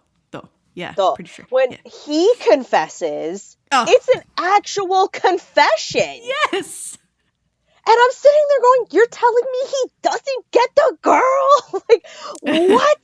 What? Like, he straight up, like, explains to her how she's, like, changed his perspective of everything that he thinks. And, like, how he's made these changes and he will continue make changes to get her to like him because he likes her so much. Yeah. And yet she goes to the guy who says that to her. Who says that? Yeah. She changes Young-do so much that he ends up going to apologize to that guy that he bullied so hard that he left the school. He sincerely apologizes to him. And I mean, that's a giant moment of growth. Like, Kim Tan doesn't have a moment like that where he's like, nope. I did some wrongs. He does actually, because I think he bullied that guy first. And then in the school, he was like stopping. He apologized. He was like, look, he does I bully apologize you back to him. in the day. Mm-hmm. He's like, look, I'm sorry. But, he's already there. At the beginning of the show, this starts, and he's already in that place, right? Where he's like, I know I was bullied. I know I started this system. I was wrong. But I don't want this. I don't want this exactly. anymore. Yeah. Yeah. But yeah. But the first kiss on the... Oh, go ahead. But he makes all these dumb decisions, and the only reason I'll give him that he makes said dumb decisions is because he's a teenager. I had to keep playing reminding a teenager. Myself. Yeah, and because like I know when I was a teenager, I made some very poor decisions.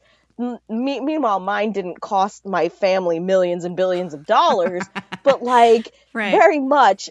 I definitely made poor decisions. So like I had to, like you said, I had to keep reminding myself that they're in high school.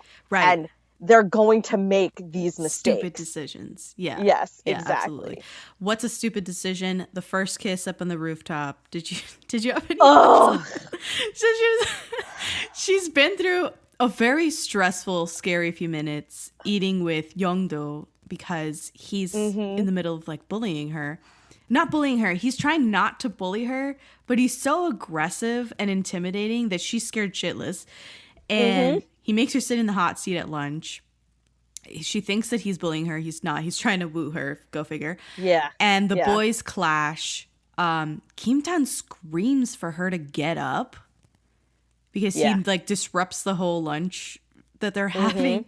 And Young-do trips her like he was on purpose. And, she breaks up this fight that's about to happen by saying like take me out of here. So Kim Tan takes her to the rooftop. Yeah. She's crying on the roof and decides in a frighteningly lack of sense at all to answer Young-do's call because he calls her on her cell phone.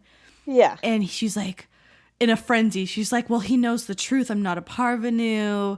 I'm a poor person. And, to stop her from answering the phone, Kim Tan just aggressively kisses her on the rooftop. Yep. Yeah. That.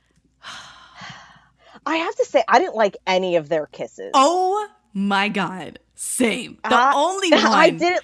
The only one that I was like, you know what? This is passable. And it was the storage room kiss in episode 16. See, that's my least favorite. Really? Oh my God. Because I thought that one happened because I think it was like his hand placement that he like grabbed her chin or something, and I was like, oh. So, but it directly preceded by him aggressively and desperately telling her not to do as he says, to wait when he says, to go when he says, and he confiscates her passport. Like, it's like, God. Yeah. The red flags. So many red flags. So many red flags. I think the kiss I liked, it was when he pecks her like twice. I can't remember in what scene, but because she keeps talking and he's like, why don't you shut up? If you don't shut up, I'm gonna kiss you. Yeah. And then he like pecks her twice, I think. I think that's what you're referring to. Because she kept talking. I thought that one was cute because I was like, okay, that's like it's a little playful. But even so, like, my guy did not know a good moment at all to kiss at all. No. At all. It was always like forced. Yes. Yeah. Man. Oh gosh. Yeah. The reunion party though for the friends getting back together. Rachel, not Rachel. You know who I'm talking about. Her BFF and Crystal's character. Oh, I'm looking. They had broken up and then they get. Yes. Because she was the daughter of the woman. Yes. Yeah. So. Rachel does a Rachel, and it's like this whole trap to get her to reveal that she's poor. Kim Tan shows up, flips the drinks over that she brought from her job, and pulls her out of the party. And she tells him like, I wanted to tell the truth. I'm not ashamed of being poor. I'm just really ashamed of the lie that you kind of forced me into this lie of saying I'm a parvenu. Which, first of all, yes, he did force her into like telling this lie and being like, yeah, she's a parvenu because he spoke on her behalf. Fine. Second of all, of fucking course, she's ashamed of being poor. Yeah. Because she kept up with it. Yes. She kept up with the lie. No one told her to write that her mom was a housewife on her intake form at school when she's really a housekeeper. Like, that was like a case in point right there. Yeah. She was she's like, literally ashamed. Oh, no, she's like a housewife. Yeah. And the teacher was like, isn't she a housekeeper? She's both. Oh, yeah, she's both. Like, Kim Tan was nowhere near her, and she was still lying about like her mom. She's ashamed. Yeah, 100%. So 100%. I hated that all of us, and she was like, "I'm not ashamed of being, but bitch, yes, you are. Just admit it. Just admit that you're ashamed of it, and I probably would have more respect for you for admitting that you were ashamed." Yeah. So, but now she's taking the bull by the horns, which is fine. But like ultimately, I was just really frustrated throughout the show that Kim Tan is constantly taking away her agency, and she lets him. You know, he sways her, he badgers her into lying for appearances in the name of survival. I put air quotes there. And he's always just yanking her around, pushing her, grabbing her, telling her what to do. Sit here, get up, leave. Where are you? And it's super toxic. Yeah. It's so toxic. It is. It's insane how toxic it was. And yet, like you said, when you watched it in 2013, it probably was like, I was like, all right, like, you know, so romantic. I wasn't like no. I wasn't swooning, but I was just like, all right, like I just took it. Like I wasn't questioning it. Yeah. Right? Like it's exactly. I don't know. It's hard to explain. But today we question it. Today I'm like questioning hard. Yeah, exactly. Yeah. Exactly. But he finally lets her sort of take the wheel here because they get back into the party. She gets replacement drinks, and he watches her confess to being poor. It's so stupid.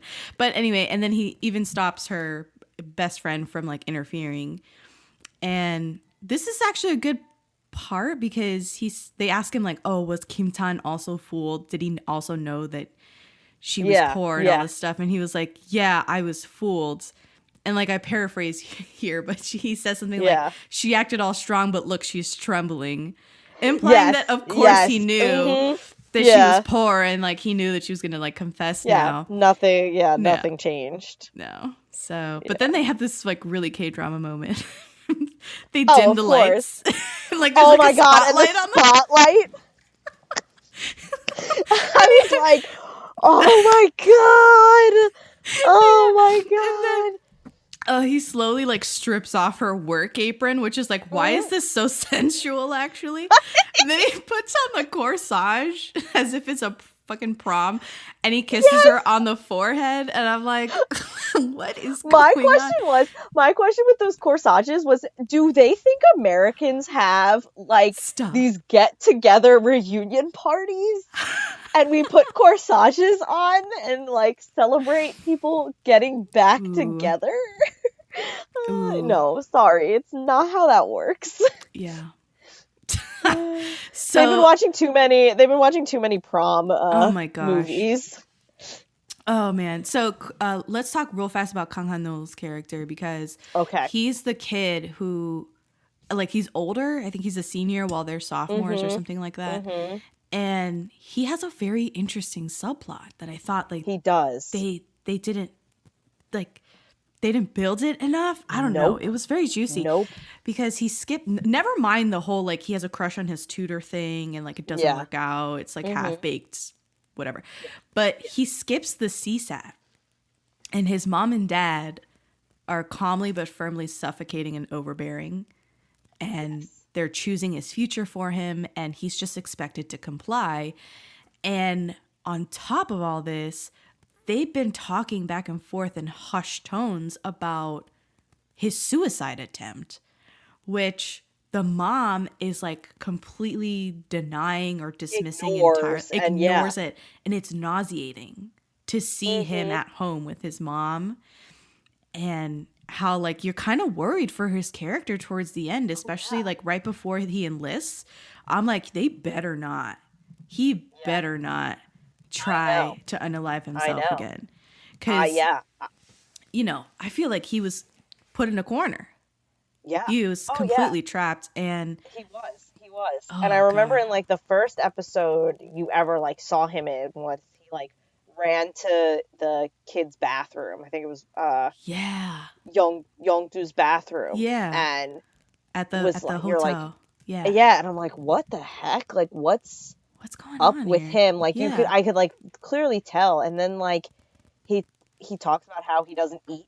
He literally just lived on those like ginseng packets and his pills. And then like, you know, he brings up the fact he like was hoarding his father's sleeping pills or something like that.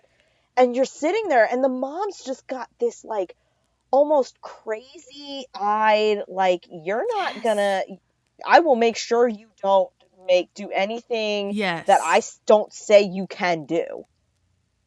And I'm like, this kid's story is like insane, and I almost wished they focused more on it. I wished we saw more of his character and everything, because I wanted to see like his struggle, and I wanted to see him get past it and like survive it, essentially. And I'm sad we didn't really get to see it. The other this is just like a funny side note, they do this like group project which comes to nothing, and the boys end up at the coffee shop where Eun-Sang works, and she goes, Woobin says his ideal group project partners would be him, Cha Eun-Sang, Suzy, and Hyuna, which are like Hyuna alone is like, oh my god, but he ends up co-starring with Suzy in Uncontrollably Fond, and I'm like, oh my god. What a he nailed that. He knew his future. Absolutely. When Tan becomes the largest shareholder, I don't want to talk about the shares like that much, but like, this is all while he's under house arrest. His dad, the chairman dad, is such a royal asshole, because he's actually pleased that Kim Tan feels isolated and that he's lost his entire family. And whatever budding relationship that he had with his brother was squashed with the shares. And he just says, like, that's the weight of the crown you bear. Yes. Oh, God, that freaking statement. Oh. God, if I don't have to hear that again, I know. I would love it. I would love to never hear that again. I know. Ugh. Yeah. I think in episode 17 there was just a lot of wallowing because they break up. She moves to that seaside town, very boys over flowers of her. And truly it's like a remake of Boys Over Flowers. And Tan goes to his brother and says, save Eun-Sang from father and from me, homeschool, friends, and even the future she dreamed of. I ruined it all. I did my best to stay with her, but why is this the only way to protect her? Why does leaving have to be the solution? Which I'm like, again, if you just think through it a little longer, that's not the only solution. And I love how he says, like, even the future she dreamed of. What was the future she dreamed of? She never knew. She had no dream. She had no aspirations. No plan. She had no anything. Like, I didn't even see her draw a little doodle and say, I want to be an artist. Like, there was nothing to that girl. Nothing. Like, she was literally middle grade. She was 52nd in the class of 100. Like, if she was, like, in the 100, and she was number 1, I'd be like, okay, she's going to do great things. She's 52nd. Like, she was 52nd in the school.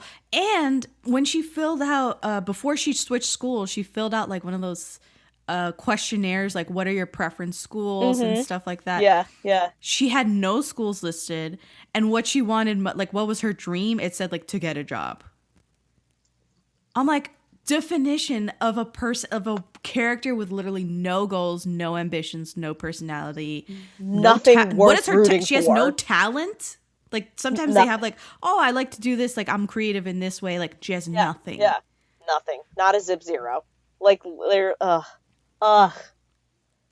So, yeah, he ruined her life. But, like, what did she have going for her? What life did she really have? Yeah. She probably had a better life in that beach town than she had being in, like, the heirs world. Yeah. And then also, just side note, nothing like a crushing defeat from a tyrant dad to bring on some self-loathing, because then he starts on like the self-destructive like nonsense that he did. Always. He's like suddenly a nihilist. Oh, God.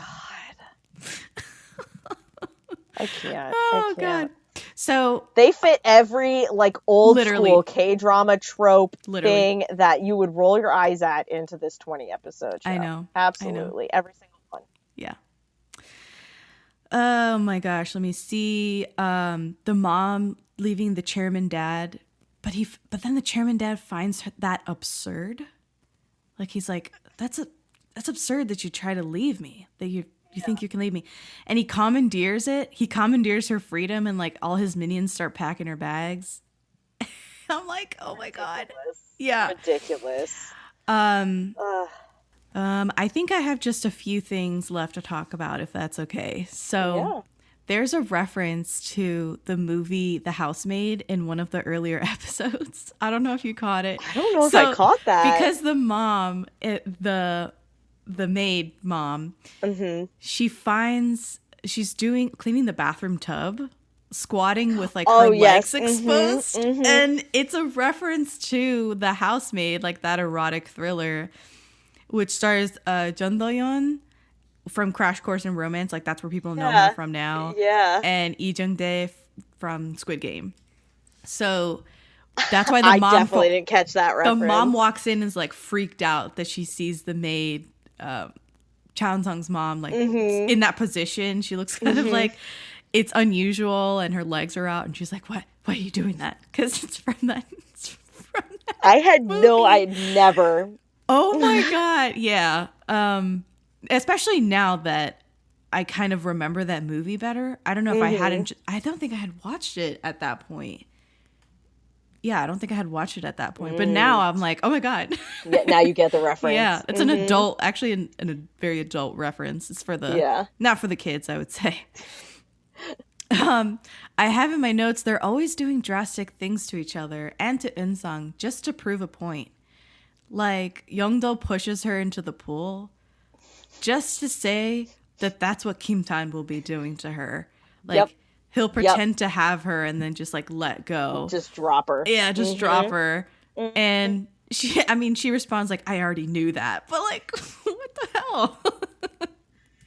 Oh, and that is one of, like, the most iconic scenes of that show. Because, like, that's, I think, one of the first scenes I think I ever saw of that show. Was him dropping her into the water and then Kim Tan coming out and kicking him, going, oh, my foot slipped. Yeah. Yeah. The forced proximity or skinship that she never gives consent for, and she's visibly freaked out every time. It just gives me the ick now. You know, Yeon-do grabs her and pulls her in for like a side hug in front of Kim Tan, which is like they were on opposite sides of the crosswalk. The street where he somehow found her. Like, yeah. And he just says, I want to see what lengths Kim Tan will go through for you. What? Logic, bro. Logic. Sorry. 2013 Logic was just unreal. Unreal. Yeah. Rachel throws away her uniform into the trash.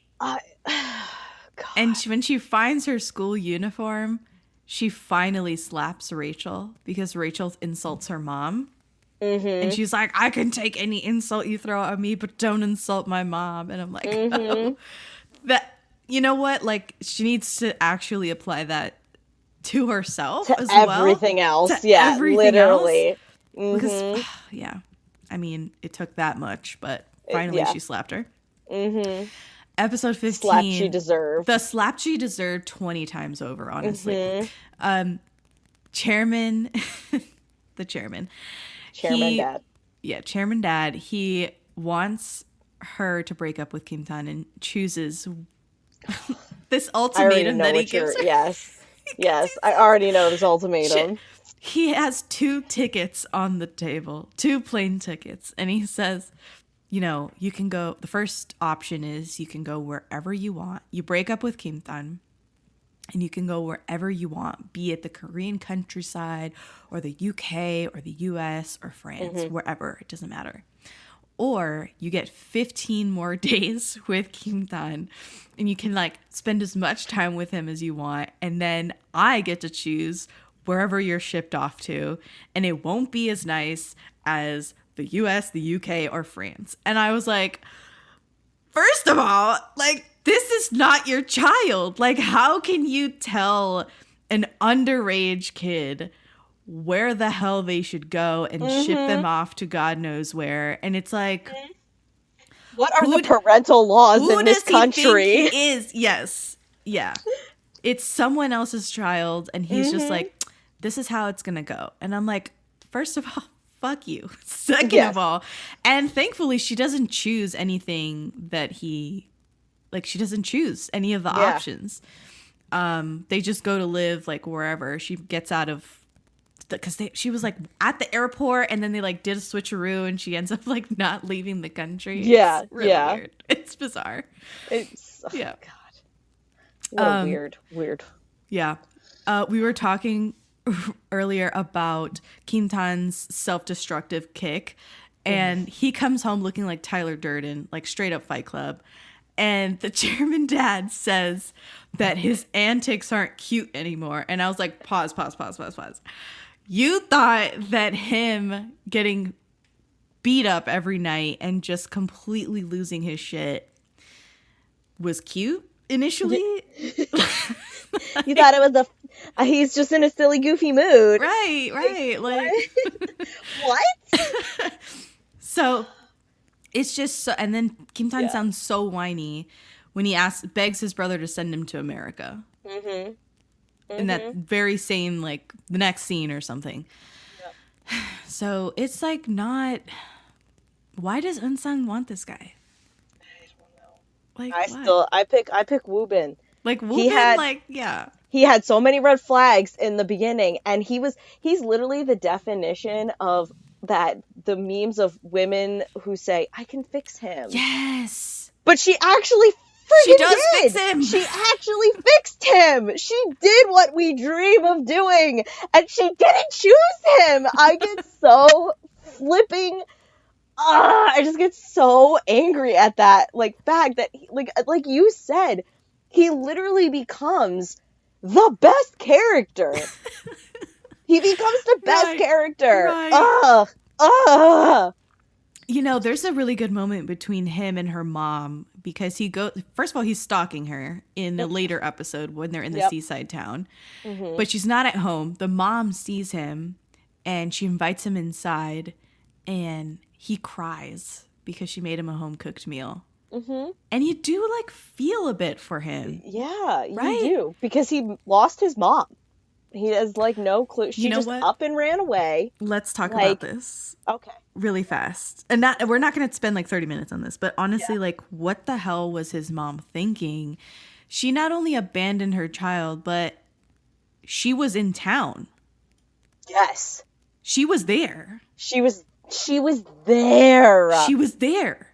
She could have easily she knew where they lived. She knew where he went to school. She knew everything. And she did not reach out. Nope. She didn't reach out and find him, reconcile with him. And take him away from that craphead dad. What the reason hell? She left. The reason she didn't leave because of him. She left because of the dad. Right. She was escaping. Why not take your son out of that? Why leave him there to essentially become a new version? Yeah.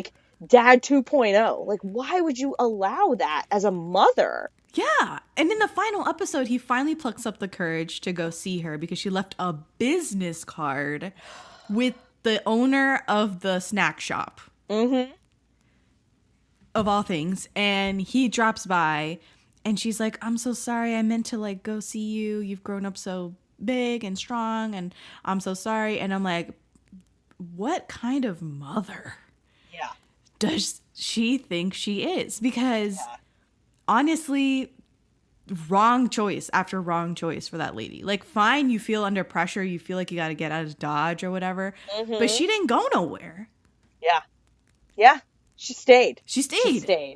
Yeah. Oh, we're both out of breath. I know, because yeah. Mm-hmm. I do like this line from Tan, and this is in episode 19. Right after they have the birthday press conference for Kim Tan, and he takes Kim Eun-Sook as his hot date, and she's wearing red and all this stuff. Mm-hmm. He says to his dad, "I want her a lot more than the life you're offering me." And I was like, okay. Yeah. Yeah, that's a good one. That is definitely a good quote. Yeah. Absolutely. So the last thing I want to talk about is the older brother, the Hyung. Mm-hmm. And his sudden engagement to this woman who's it's all again another marriage of convenience. And his teacher, on and off again, girl, finds out via the media. She reads an online article and finds out he's engaged after he had told her time and time again, just wait for me. I'm going to come back for you. We're going to do this. And she ends up seeing him for the last time, uses the giant wishbone to wish for a breakup from him, which I thought that was a given, but all right. Yeah. Yeah. If your man's goes on a business trip and comes back and gives you a giant wishbone, and is you get to make a wish. They do this in the States. Whoever gets the bigger half of the bone gets to get a wish or whatever. Granted. What would you do? Who gives a giant wishbone to somebody? Yeah, I did not understand that whole thing at all. Again, they had all these random relationships that they didn't build or anything like that. They had them kind of start off, and then you saw that he ran to her house. You saw all of this stuff, and then all of a sudden they just fizzled, and we didn't really hear or see anything. And all of a sudden she's the teacher, and he bumps into her there, and then she and then again, just fizzles. Nothing. Right. Nothing. Right. Nothing. Nothing. And then all of a sudden, he's engaged. Like, you didn't have a relationship. You were not dating. You were nothing. Like, you were nothing in that entire thing. It didn't make any sense. It didn't make any sense at all. No. I would have rather her got with the kid. I would have rather her had gotten with him. Student. Because he actually cared and liked her for who she was. He didn't care where she came from, anything. Yeah. He just liked her. He had this really spicy moment with her where he the ramen. I thought that was like so stupidly cute, but also like, sir. Yes, sir. He goes and sniffs her breath because he had seen her eating the ramen. Yeah. He pushed back their study hour by like 20 minutes or something. He's like, oh, I'm running late because he starts scarfing down the ramen at a nearby shop. And like, it's very thoughtful of him, but then at the same time, he tries to like put on the moves. Like when she comes, he's like, would you eat ramen? And then he's like, a 1 centimeter from her face. Yeah. It's like, oh my God. That moment. Yeah. Okay. Thoughts on the ending? Any thoughts on the final ending? It ended. I felt like it. Yeah. It just like didn't.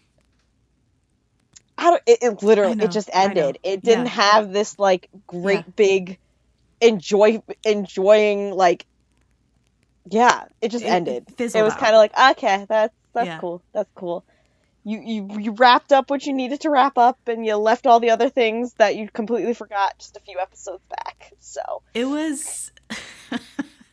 I think it's really messy. I think it's, for some reason, the shot of them just like walking in the snow together stuck with me. Like that visual of them holding hands and walking together, I was like, okay, that's cool. But it's very unclear, like, has time passed? Is this like just after graduation? Is this 10 years down the line like he was imagining earlier? Like, what is it married? Like, what's the thing? It's so unclear. Which I did not enjoy. Ambiguous ending. I did not like, no closure whatsoever. None. It just ended. It just ended. It's like, we're just going to endure and we're going to keep on going and we're just going to keep loving each other and that's it. Yep. Like, that was the voice. We'll hope for the best. Yeah. Let's hope it all works out for us. It's like, fine. Fine. Yeah. All right. Well, I think I have come to the end of my notes here for The Heirs. We had a lot to say. I had a lot of qualms with it. And ultimately, I think we kind of felt very similarly about The Heirs. And I hope this was a good experience for you talking through it. I had so much fun. Yeah. I had so much fun. I'd love to be on another one. So. Oh, great. Maybe I won't have you watch a Lee Min-ho drama from 2013. Like, Can I pick? Yes, absolutely. Pick the drama. Or, if you want to reach out to Sammie on any of the socials and be like, I want you to review this. Like, tell her. Follow her on all the socials. Where can we find you? I think you have a couple of different handles because of the podcast and your Korean from Context stuff. Yes. So Instagram and TikTok are just at Korean from Context. Twitter, I had to take out some letters. So it is still Korean from Context, but it's Korean FRMCNTXT. Gotcha. So all on there. You can go to my Instagram. I have a link to all of them. Same with the BL buddies. So one of my best friends and I, we talk BLs from, Korea, Thailand, Taiwan, Japan, all of that. We love BL dramas. And we hopefully are going to have you on one of these days. And you can find us on YouTube. It's called BL Buddies, a podcast. Instagram, same thing. And that's where you can find me. Thank you so much for coming on, Sammie. Until next time, that's been our show. I'm Jessica, and this has been the Daebak K-Rambles Podcast.